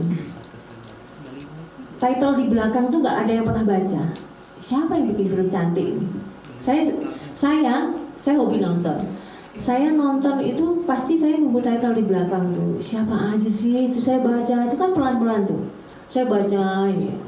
Terutama saya pengen tahu soundtrack lagunya apa aja itu kan. Nanti dicari itu. Tapi paling tidak siapa-siapa yang bekerja di situ itu kan jualan di situ. Itulah media promosi kita. Makanya karena tidak ada istilahnya bank data, saya cuma butuh judul, bukan butuh nonton filmnya. Nah, seberapa banyak, makanya kemarin saya sudah menawarkan, boleh Bu, tolong beliin jam tayang di TVRI kalau kami mau menayangkan filmnya komunitas. Berapa harganya? Nah, tapi filmnya belum ketemu, judul-judulnya apa, kan gitu, karena kami tidak punya data, dan bagaimana kerjasamanya bentuknya juga kami juga belum ketemu, makanya program itu sekarang sudah dialihkan ke yang lain gitu, ke yang lain dalam arti tetap festival tapi tidak seperti itu. Nah, BPNB alhamdulillah 2021 sudah selesai renovasi, tapi 2022 ini kami kelengkapan alatnya belum. Kami punya gedung, ya kan, tapi bukan gedung bioskop. Nah, dalam bayangan saya, karena kami ingin menjadikan BPNB itu sebagai tempat untuk belajar budaya, kenapa tidak menjadi ruang publik yang bisa dimanfaatkan untuk nonton bersama? Kan seperti itu. Kami tahun ini ada sebetulnya kegiatan terkait dengan belajar budaya, tapi tahun ini sudah diinikan dengan SMA 5 kerjasamanya, dan kemudian akan melatih beberapa tarian, melatih beberapa kegiatan gitu kan. Nah, kenapa ruang publik itu tidak bisa dimanfaatkan? Kami pengen ada kerjasama gitu kan dengan komunitas. Bisa nggak kalau misalnya secara berkala tadi gitu. Kami nggak tahu Bu mau berapa lama rutinnya itu, setahun sekali atau sebulan sekali, seminggu sekali atau 2 minggu sekali atau bahkan seminggu 3 kali gitu. Saya masih ingat, saya kuliah di Jogja, di situ ada pusat budaya Perancis. Nah, jadi setiap minggu di sana akan memutar film tentang Perancis. Disitulah kita memang begitu cara kita menarik orang untuk mencintai budaya kita. Jadi kami mahasiswa namanya nonton gratis ya. Nonton di 21 waktu itu berapa gitu. Jadi nonton film gratis di pusat kebudayaan Perancis di situ. Nah, jadi nonton film bioskop tapi produksi Perancis. Nah, jadi nonton di situ gitu. Ada ruang publik untuk pengenalan budaya. Nah, di Padang ini belum ada. Di mana yang bisa nonton tentang film budaya Minang? Nggak ada. Mudah-mudahan kalau misalnya kita bisa bergandeng tangan, itu tadi membentuk ekosistem itu. Mari komunitas. Jadi ada berapa banyak sih komunitas yang sudah memproduksi film? Tapi kalau enggak nanti saya akan mulai bekerja sama dengan ISI. Siapa tahu boleh film-filmnya TA anak-anak nih, tapi harus dikuratori. Jadi gini, kan tidak semua film bisa ditayangkan, harus dikuratori dulu sebelumnya gitu. Nah, kurator biar kami yang menyediakan, tapi yang menyediakan filmnya ini. Jadi kalau ruang publiknya insya Allah BPNB, contoh nih misalnya sedang memproduksi film nih, kemudian pengen diskusi, kami ruangan ada. Sebentar lagi ruang podcast kami kan mau kami pindah. Jadi sebetulnya kami punya studio, punya ruang nonton yang kapasitasnya paling sekitar 25-30. Memang tidak berkursi, tidak secantik ini gitu. Tapi paling tidak untuk diskusi sudah cukup. Tapi karena kondisi pandemi kemarin saya jadikan video podcast, dan sekarang kami sedang merehab untuk memindahkan podcast kami untuk di ruangan yang lebih kecil lagi, sehingga itu bisa dimanfaatkan lagi untuk diskusi film. Dengan kalau di ruangan studio itu peralatannya sudah lengkap, tinggal membawa film dan orangnya saja. Jadi saya pikir kami selaku institusi pemerintah memfasilitasi penuh terkait pemakaian fasilitas pemerintah. Yang penting ada suratnya. Nah, kalau BPNB berkomitmen untuk itu. Jadi mudah-mudahan komunitas kami ingin komunitasnya jangan malu-malu. Komunitasnya jangan malu-malu, jangan segan-segan, silahkan komunikasi dengan BPNB, main-main saja. Seperti yang disampaikan oleh moderatornya tadi, kami punya data banyak, tapi tidak pernah ada orang film riset di tempat kami, belum pernah ada gitu tentang budaya ya, terkait dengan budaya gitu. Jadi saya pikir BPNB membuka ruang untuk berkumpulnya komunitas dan diskusi terkait dengan pengembangan film. Terima kasih. Baik Ibu, terima kasih. Bagaimana? Sudah terjawab? Tambahan sedikit barangkali ya. Iya, oke, silakan Bang. Oke, terima kasih Bu. Bu Titi sudah menjelaskan panjang lebar ya.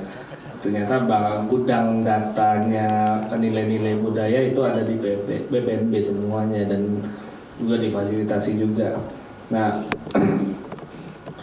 pernah di 2019 setelah Batigo Fest kita diskusi sama yang punya untuk membuat sebuah yang namanya layar tancap namanya. Nah, di sini setelah layar tancap itu tuh kita mendatangkan orang yang filmmakernya. Nah, taruhlah layar tancap itu adalah film-film komunitas, film-film yang menang-menang dari festival atau film yang nggak menang. Namun ya karena 2019 itu udah di penghujung dan kita masuk 2020, waktu itu sempat ada gitu, dan bahkan saya udah mendata beberapa film di YouTube ya. Tapi beberapa juga saya juga nggak menemukan siapa orangnya lagi gitu, nomor HP-nya nggak ada gitu. Jadi PH-nya itu mungkin tugas-tugas dari isi barangkali ya. Nah, sayangnya acara itu tidak terselenggara ya karena COVID tadi sih sebenarnya gitu. Padahal sebenarnya itu memang diwadahkan untuk kita memberi ruang kepada si sineas untuk bagaimana film itu pertama ditontonkan. Itu kan layar alternatif ya. Di Batigo Fest itu kan gede. Nah, dipertonton di sana, habis itu kita kupas gitu. Siapa filmmakernya, siapa yang itunya, apakah ada kritik segala macam, bahkan sampai situ kita bikin. Namun sayangnya itu tadi gitu, kita nggak dapat data gitu, sama keluhannya Bu Titi tadi kan nggak ada gitu. Saya aja mencari yang dari YouTube aja gitu, apalagi yang di luar YouTube mungkin masih banyak ya, pasti banyak gitu. Dan itu aja sih gitu. Kok nggak ada yang sineas yang wah ini film kami ini bang, ini kita diskusi bang, kita bikin layar tancap dong gitu. Kita bisa jadwalin gitu.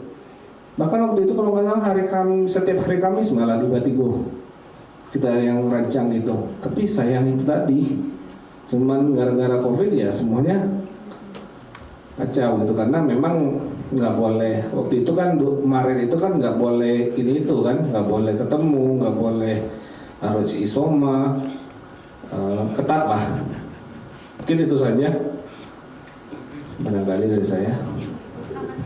Ya silakan Bu. Tambah sedikit, selain pemanfaatan ruang publik kita, ya kan komunitas juga bisa menggunakan fasilitasi tadi bekerja sama dengan BPNB untuk pemutaran di luar itu.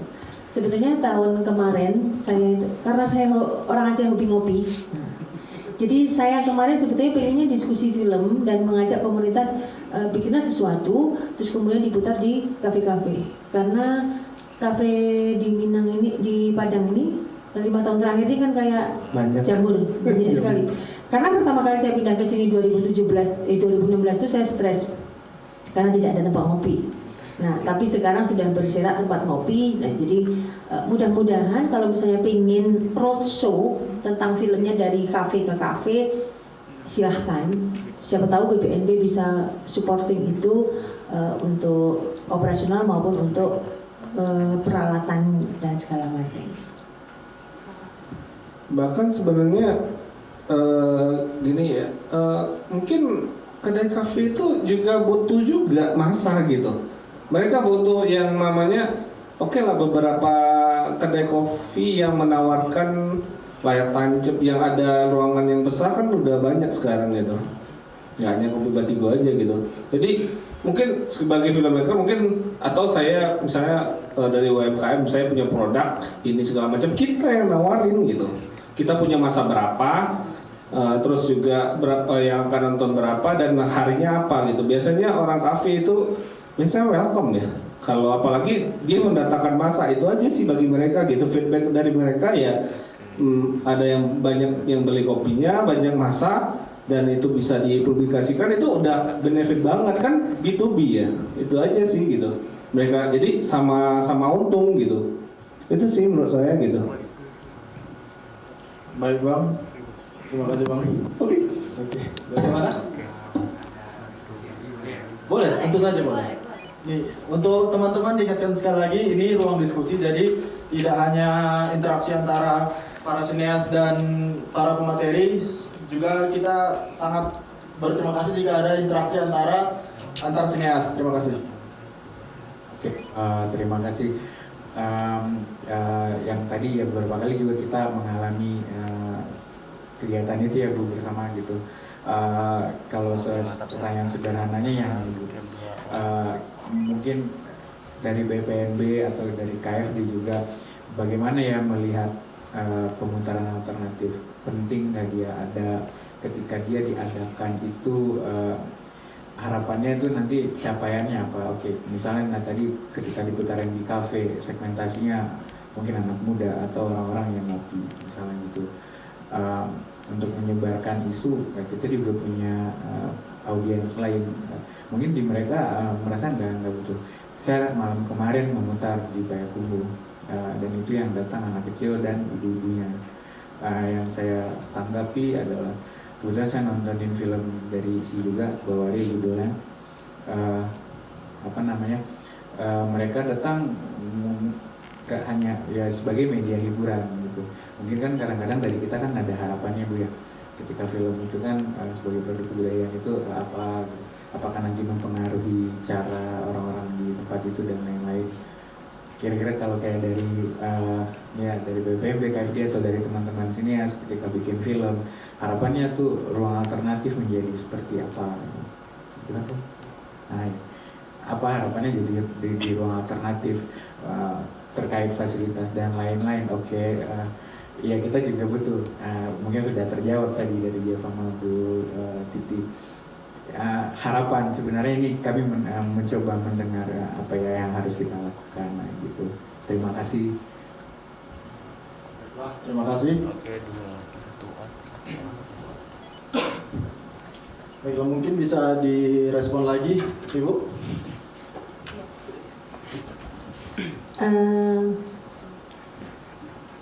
Kadang-kadang yang beberapa kali diskusi kemarin, kita kan diskusi di Padang Panjang, diskusi di Solo, terus diskusi di Payakumbuh sebetulnya. Itu menyajikan film cerita, meskipun base-nya itu biasanya ada yang dari sejarah, dari cerita rakyat dan segala macamnya gitu kan. Kalau harapan ya, jelas saya selaku orang pemerintah Balai Pelestarian Nilai Budaya itu ya pengennya ada pesan-pesan moral yang pengen disampaikan. Tapi ini kan masalah selera sebetulnya film. Saya kalau lagi ini pribadi ya, bukan pemerintah. Saya kalau lagi diem ya kan, tidak pengen menikmati apa, saya lebih suka menikmati film dokumenter. Nah kan kayak gitu. Jadi film cerita bagi saya memerlukan ruang yang lebih dalam arti ruang dan waktu yang khusus menurut saya untuk memahami sebuah cerita. Tapi kalau misalnya, makanya kalau menurut saya misalnya kayak di kafe misalnya, di kafe atau di apa gitu kan, saya membayangkannya kalau itu konsepnya misalnya kayak gini. Ada waktu malam minggu, misalnya malam minggu ya, yang itu memang sebuah acara, nah itu nobar, nonton bareng, itu mungkin film cerita bisa dinikmati menurut saya. Tapi kalau misalnya kadang-kadang gini, orang ngopi, misalnya ini ngopi ini kan, kadang-kadang nengok, kadang-kadang enggak. Saat dia nengok itu dan itu bagus, dia akan menunggu siapa yang membuatnya. Kalau itu informasinya banyak ngena, itu dia akan menunggu siapa yang membuatnya. Sama kayak misalnya saya lagi ingin membuat film, susah sekali saya mencari talent animasi di Sumbar, ya kan? Saya belum tahu siapa yang memproduksi animasi. Beberapa kali saya coba, ekspektasi saya masih hasilnya masih di bawah ekspektasi saya gitu. Nah jadi kadang-kadang seperti itu gitu. Jadi ini selera pribadi saya lebih suka nonton film nggak tahu ya, mungkin karena saya orang kebudayaan. Jadi saya History Channel misalnya kayak gitu, senang itu. Padahal dia hanya candi tapi ada ceritanya. Nah tapi mungkin yang lainnya silakan teman-teman, karena saya penikmat film yang sulit. Jadi kalau kalian pernah zaman dulu ya, ada film namanya Misery, terus kemudian film White Collar, itu kan film yang berat. Nah terus film Da Vinci Code. Nah makanya saya perlu waktu, nggak bisa saya nonton di kafe kalau film itu gitu. Saya harus diam karena saya menyukai film yang kayak gitu. Tapi kalau untuk hiburan di kafe saya menyukai dokumenter. Itu selera pribadi saya ya, mungkin bisa dijadikan bahan referensi nanti. Terima kasih. Baik, terima kasih Bu Tari. Mungkin bisa direspon dari KFD? Ya, oke, baik. Benar banget sih. Gini, kembali lagi misalnya ruang alternatif ya. Si taruhlah dia adalah pemegang modal. Dia ketika ada tawaran, dia pasti menginginkan ada imbal hasil, imbal balik. Terus kemudian dia bikin sebuah bioskop dengan kapasitas ya di setengah inilah, bisa aja. Atau dalam artian dia seperti kafe-kafe gitu, yang menayangkan, pasti dia menginginkan adanya imbal balik bagi dia gitu. Itu sudah pasti, dan orang-orang yang nonton itu memang nggak bisa kita kendalikan. Bahkan film-film yang udah masuk layar lebar, kalau dia nggak suka ya memang nggak suka, bener kan? Kalau apalagi dalam istilah, karena itu kembali lagi ketertarikan dia untuk apalagi untuk menonton, apalagi untuk membeli tiket, kan itu kan jadi itu. Makanya SX1 dia membatasi film-film bagaimana untuk masuk ke itu jadi ya. Jadi film memang benar harus ada yang namanya pemutaran film alternatif. Kapan perlu ya? Si filmmaker memang harus dikritik ya boleh gitu. Jadi kritik dengan membangun juga kan. Ya untuk ya gunanya apa? Untuk dirinya sendiri. Memang saya sangat mendukung juga gitu untuk itu. Nah, yang stok film dari teman-teman itu mana dulu gitu? Itu aja sih gitu. Oke, kita akan cari siapa lagi yang mau nampung, siapa lagi yang buka yang namanya bioskop alternatif gitu. Oke, teman-teman boleh kontak saya atau kontak KFD juga. Ini karya saya, ini itunya. Kapan kita bisa putarkan film ini? Kan seperti itu kan. Kalau yang ketertarikan tadi itu udah pasti, itu udah kebanyakan orang duduk di kafe, di coffee shop itu kan menikmati nongkrong, ngobrol sama teman dan lain-lain. Ya asas ketertarikan tadi sih sebenarnya gitu. Nggak melulu kita harus kayak dulu kan adanya layar tancap ya. Kayak bioskop itu layar tancap ya Bu ya. Nah itu kan di daerah kan bisa kita bikin kayak film, kalau nggak salah memang kembali lagi masyarakat berduyun-duyun gitu kan, taruhlah ada permainan anak-anak di lapangan gitu kan. Nah kita bikin kayak layar tancap itu, bioskop ada dari BPB gitu, udah tinggal setting, setup, up, udah keren kan kayak gitu. Udah pasti kan bakalan ya pasti orang datang itu ada sesuatu yang menarik gitu, menarik dia untuk datang gitu. Ya itu aja sih gitu. Pastilah ketika kita juga nggak muluk-muluk, saya datang ke bioskop, saya bayar 35.000 atau 50.000, terus beli popcorn lagi segala macem. Tentu saya juga harus menentukan film apa yang ingin saya tonton. Itu aja sih. Terima kasih. Baik, terima kasih Bang Daniel dan Bu Tari. Itu tadi adalah pembahasan tentang diskusi tentang eksistensi komunitas film Sumbar dan alternatif lain terkait dengan pemutaran filmnya. Mungkin selain diskusi itu ada dari teman-teman yang ingin bertanya? Ada 1, 2, 3, baik. Kita rangkum aja gimana? Jadi nanti ntar kita tanyain semuanya langsung. Jadi langsung. Okay. Assalamualaikum warahmatullahi wabarakatuh. Perkenalkan, saya Taufik dari Sipana Panjang dan Komunitas Balengge. Jadi saya mau nanya tentang produksi, karena dari tadi kita membahas tentang bagaimana distribusi dan pemutaran film ruang-ruang kreatif. Jadi kami ini kan mahasiswa dan komunitas sering melakukan produksi film pendek. Dan saya juga mau nanya kepada KFD bagaimana itu pemetaan yang telah dilakukan, karena kami rata-rata saat produksi kesulitan mencari basecamp tempat tinggal, karena produksi nggak mungkin 1 atau 2 orang, bisa jadi 20 sampai 30 orang. Dan kami juga mau nanya bagaimana seperti masyarakat sekitar yang bakalan menampung dari pemetaan dari KFD.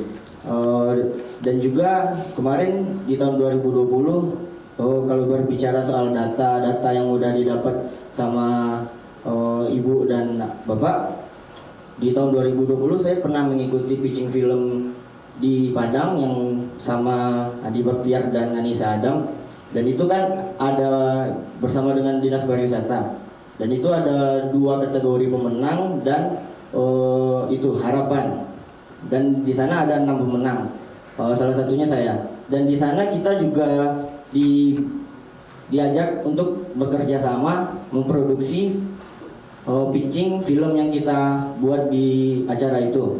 Apakah ada seperti pergerakan dari Bapak dan Ibu untuk melakukan kerjasama itu, karena itu pitching film yang kita adakan secara internasional dan mendatangkan orang dari Jakarta. Jadi menurut saya sayang loh gitu, ide-ide yang 6 itu dari Sumatera Barat tidak diproduksi pada waktu yang dekat gitu. Dan lagi saya tanya juga masalah fasilitas, karena diproduksi kan kita membutuhkan alat seperti lampu ini, soundnya apa, kameranya apa, dan itu kita bisa tahunya di mana ya, alat-alat fasilitas apa yang di apa namanya, yang diadakan untuk para komunitas yang bakal bisa untuk memakai atau meminjam alat itu, dan bagaimana prosedurnya, apakah kita cuman sekedar lewat DM Instagram, karena saya tahu kalau lembaga kita seenggaknya kita bikin proposal atau segala macamnya dan penanggung jawab. Jadi saya pengen tahu bagaimana ke prosedurnya, apakah cuma lewat DM Instagram atau sekedar chat WA, dan bagaimananya, dan terus seperti apa syarat dan syarat-syarat untuk kita bisa memakai alat itu, dan apa pastinya pihak KFD dan BPNP juga mempunyai, juga ingin memiliki feedback ketika meminjamkan fasilitas kepada komunitas yang akan memakai alat itu.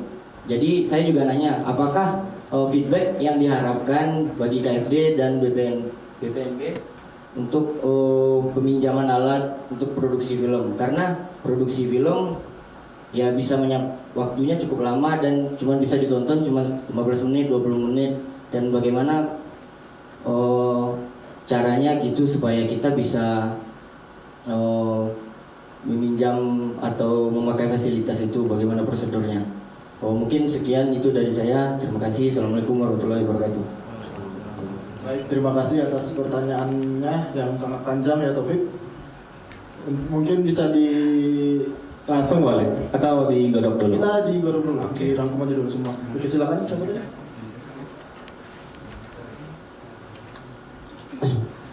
Halo, selamat malam semuanya teman-teman. Saya Badri dari komunitas Ubok Kopi. Kita juga punya screening film, namanya itu Cinema Pojok.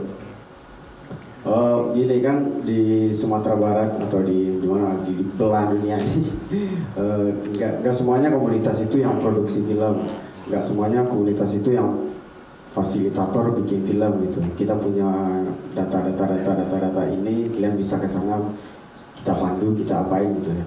Tapi kan ekosistem film itu kan dia mesti ada ada filmnya, ada tempat pemutarannya, ada penontonnya, ada penulisnya, ada pengarsipnya, ada apa segala macam, ada penjualannya, pembelinya, ada kritiknya juga gitu. Tadi juga sempat ditanyakan oleh Sanchan, gimana sih Ibu sama Abang melihat gimana pemutaran alternatif, maksudnya bukan film alternatif atau apa, tapi ruang-ruang yang kayak Cinema Pojok, bioskop taman dan lain-lainnya gitu, yang setiap mungkin nggak terlalu tetap ya, tapi setidaknya sekali seminggu, sekali sebulan dia screening film, maksudnya screening film yang sebenarnya ngelihat budaya film kita itu yang mana, maksudnya kita produksi film terus kita screening di sini, di kafe, di kamar, di komunitas, di mana gitu. Itu kan film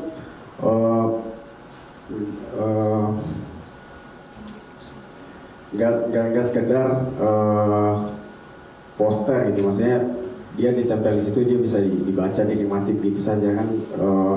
Dia punya tradisi khusus untuk gimana tuh film tuh perlakuannya. Maksudnya film itu kalau dia mesti diputar dulu baru ditonton gitu, enggak. Maksudnya ada persiapan dulu gitu. Nah gimana jangan-jangan itu Venezuela itu dia punya banyak uang, dia punya banyak duit, dia punya banyak lembaran duit, tapi kan segerobak duitnya itu buat beli satu telur gitu. Nah maksudnya kita banyak produksi film itu kita sampai jangan-jangan hanya untuk ini ngejar festival ini, ngejar apa gitu, tapi kan ruang-ruang alternatif itu kan juga teman-teman juga bisa kita diskusi di sana, di apa gitu.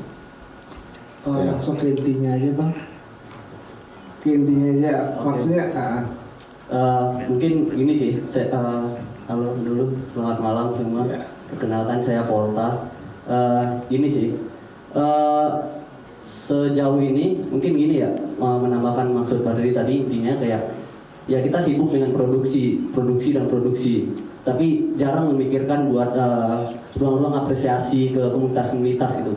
Maksudnya ruang alternatif atau bioskop alternatif tadi itu maksudnya bukan ya kita ada ruang, kalian boleh, bukannya sekedar itu. Maksudnya masyarakat di sekitar kita juga perlu tahu siapa, maksudnya kayak ini mahasiswa isi bikin film, ini orang Minang gitu, atau orang Sumbar, dia tinggal di Solok misalnya, ya mereka nggak pernah tahu tetangganya mengenai film mereka. Ya udah mereka kayak kita ngejar festival ini, ngejar menang sini, tapi ya masyarakat sekitar terus buat apa kita membicarakan kebudayaan gitu.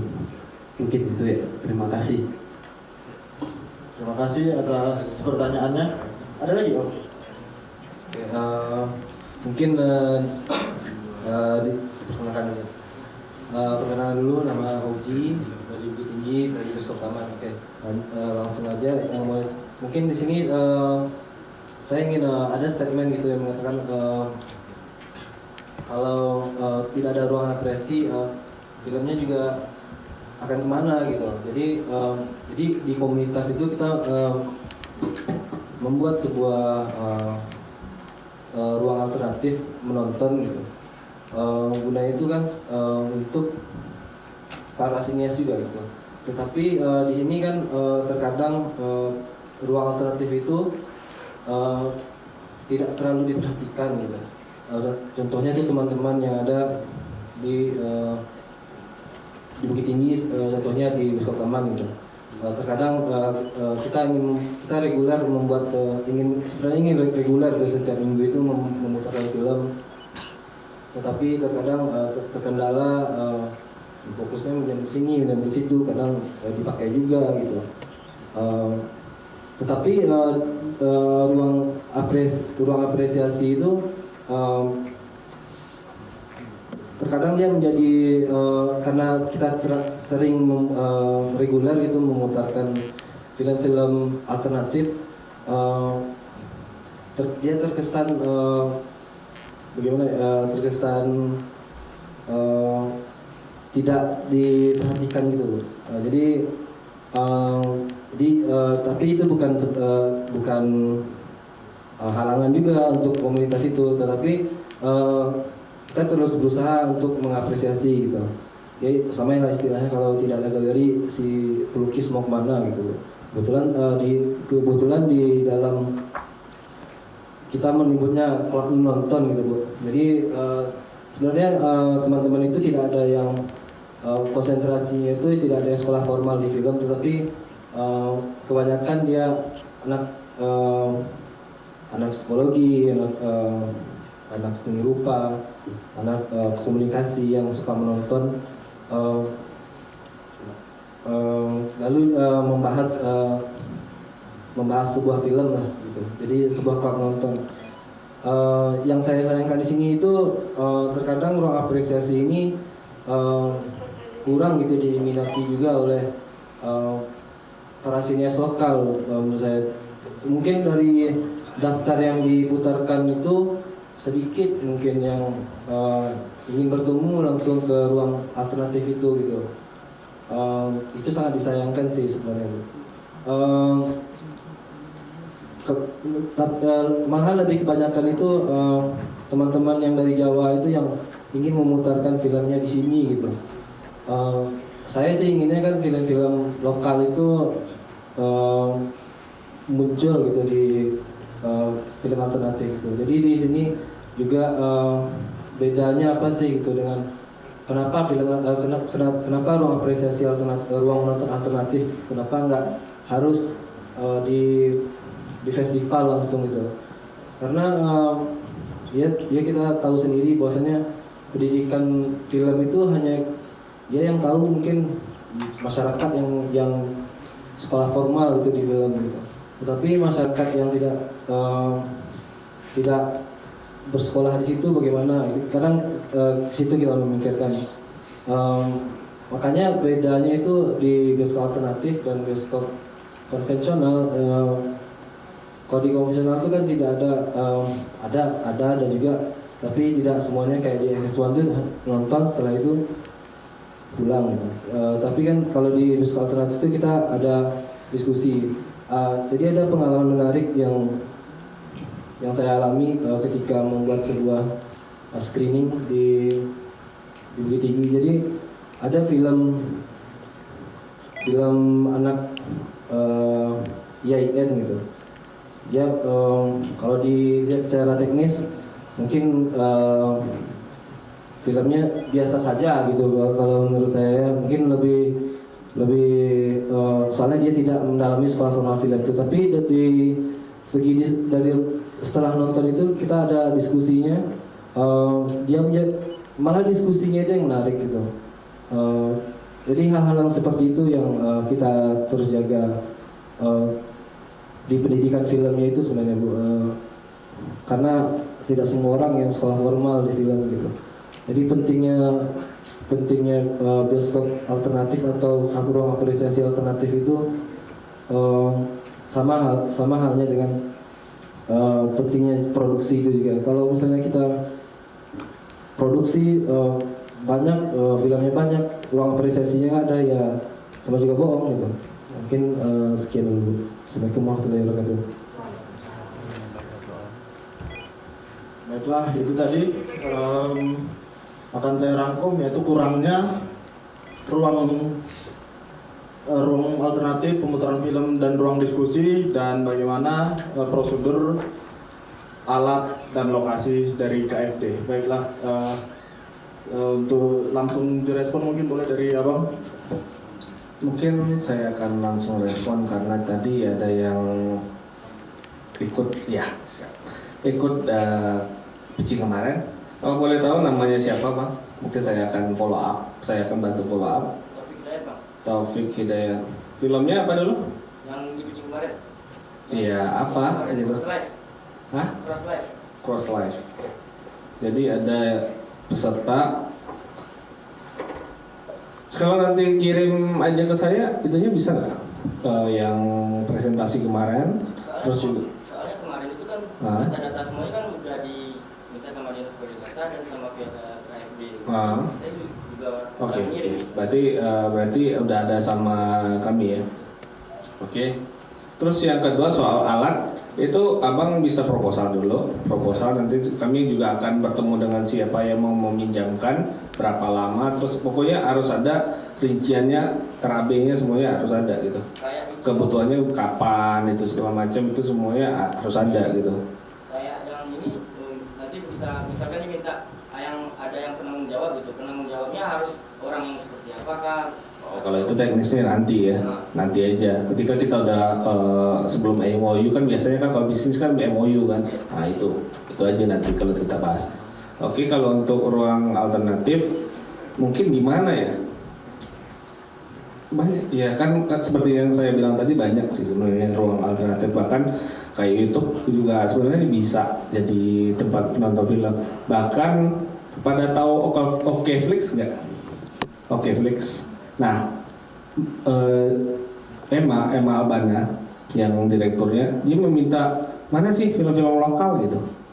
Dia nggak mau nerima film-film luar, dia nggak mau. Dia maunya film lokal Indonesia. Mungkin teman-teman bisa coba tawarkan ke sana, terus masuk ke industri ya. Bukan berarti saya ngajarin dari Bang nih dari festival ya. Mau nggak mau memang kita harus masuk ke industri karena kita juga butuh makan kan. Atau misalnya kan kayak masa kalah sama mama gitu, misalnya kan mama dia bikin UMKM-nya taruhlah adalah keripik Sanjay. Nah tetangganya tahu, orang-orang terdekatnya tahu, dia promosi kan, dia promosi terus, nggak ada hari tanpa promosi, kan itu yang dia lakukan kan.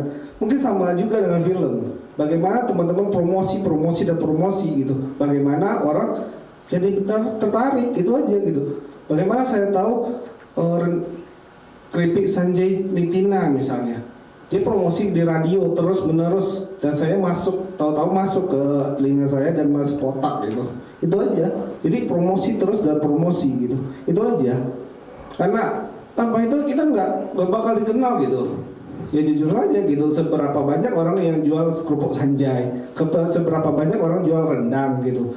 Ya balik lagi ke industri itu kan bisa kita mixkan, karena itu industri juga, industri kecil menengah misalnya. Mereka juga nggak melulu, bahkan ada yang ngajak kolaborasi bisa aja gitu. Iklan misalnya. Kan PH nawarin ke rendang misalnya. Gua buatin iklan lo dan rendang itu dipromosikan ke media sosial maupun itu kan banyak, Instagram Ads, Google Ads, terus juga media promosi lainnya, ternyata banyak. Kalau kita berbicara tentang industri, memang sebenarnya itu yang peluang bagi teman-teman buat itu. Tapi kalau sembari menunggu alternatif, karena kalau tidak nyampe ke misalnya kedai kopi A, taruhlah kedai kopi A. Nah kedai kopi A ini nggak tahu, bingung mau dibikin apa gitu. Tahu-tahu nggak ada yang promosi ke gua, nggak ada yang nawarin kue ke gua, nggak ada yang nawarin film ke gua, nggak ada ide. Gua juga buntu kadang-kadang gitu. Sebagai pemilik kedai kopi A, gua juga buntu ide gitu. Bagaimana gua mengajak teman-teman, mengajak orang-orang untuk masuk ke kedai gua, kan gitu kan sebenarnya gitu. Analoginya kan seperti itu. Nah, teman-teman bisa masuk di situ gitu. Itu aja gitu. Dan dia juga bakal welcome kalau dia merasa, wah, ini ada feedback buat gua gitu. Itu sih gitu. Dan saya rasa ya seperti industri UMKM tadi, mereka juga jor-joran. Ya, jor-joran gitu. Jor-joran promosi, jor-joran kasih diskon, jor-joran ini, jor-joran itu, bahkan minta selebgram gitu. Kan banyak cara yang mereka lakukan untuk supaya dagangan mereka laku. Nah, itu bisa kita ambil juga di film gitu. Bagaimana film kita laku, itu yang kita lakukan. Terima kasih. Baik, terima kasih Bang. Mungkin untuk diskusi-diskusi antar komunitas atau antar pemateri selanjutnya bisa dilakukan di luar Minang Screening, karena acara untuk temu komunitas kita kali ini sudah berakhir atau sudah habis waktunya. Jadi saya mohon maaf dan kami segenap panitia undur diri. Mungkin bila ada yang salah tolong dimaafkan, dan untuk Ibu dan Abang silakan kembali ke tempatnya. Acara saya kembalikan kepada MC. Itulah tadi diskusi kita tentang eksistensi komunitas film Sumatera Barat. Semoga kita dapat merealisasikan apa yang telah didiskusikan tadi. Diingatkan kembali, pada tanggal 30 Maret 2022 akan ada malam puncak memperingati Hari Film Nasional sekaligus menutup acara Minang Screening 1 di Gedung Pertunjukan Hurija Adam Institut Seni Indonesia Padang Panjang. Acaranya adalah pameran Usmar Ismail, in memoriam Bapak Adi Krisna, pemutaran film Operasi Abu, pertunjukan orkestra dan teater. Acara Minang Screening ini disponsori oleh Kerang Keju Mahya, Harka Coklat, Lemurian Beverage, Aiko Cookies, Serambi Milk, Pizzeria, Oppo, Sako Academy. Demikianlah acara kita pada malam hari ini. Terima kasih atas perhatian. Mohon maaf atas kesalahan, karena kesempurnaan adalah judul lagu Rizky Febian. Saya Salsabila Putri, pamit undur diri. Wassalamualaikum warahmatullahi wabarakatuh.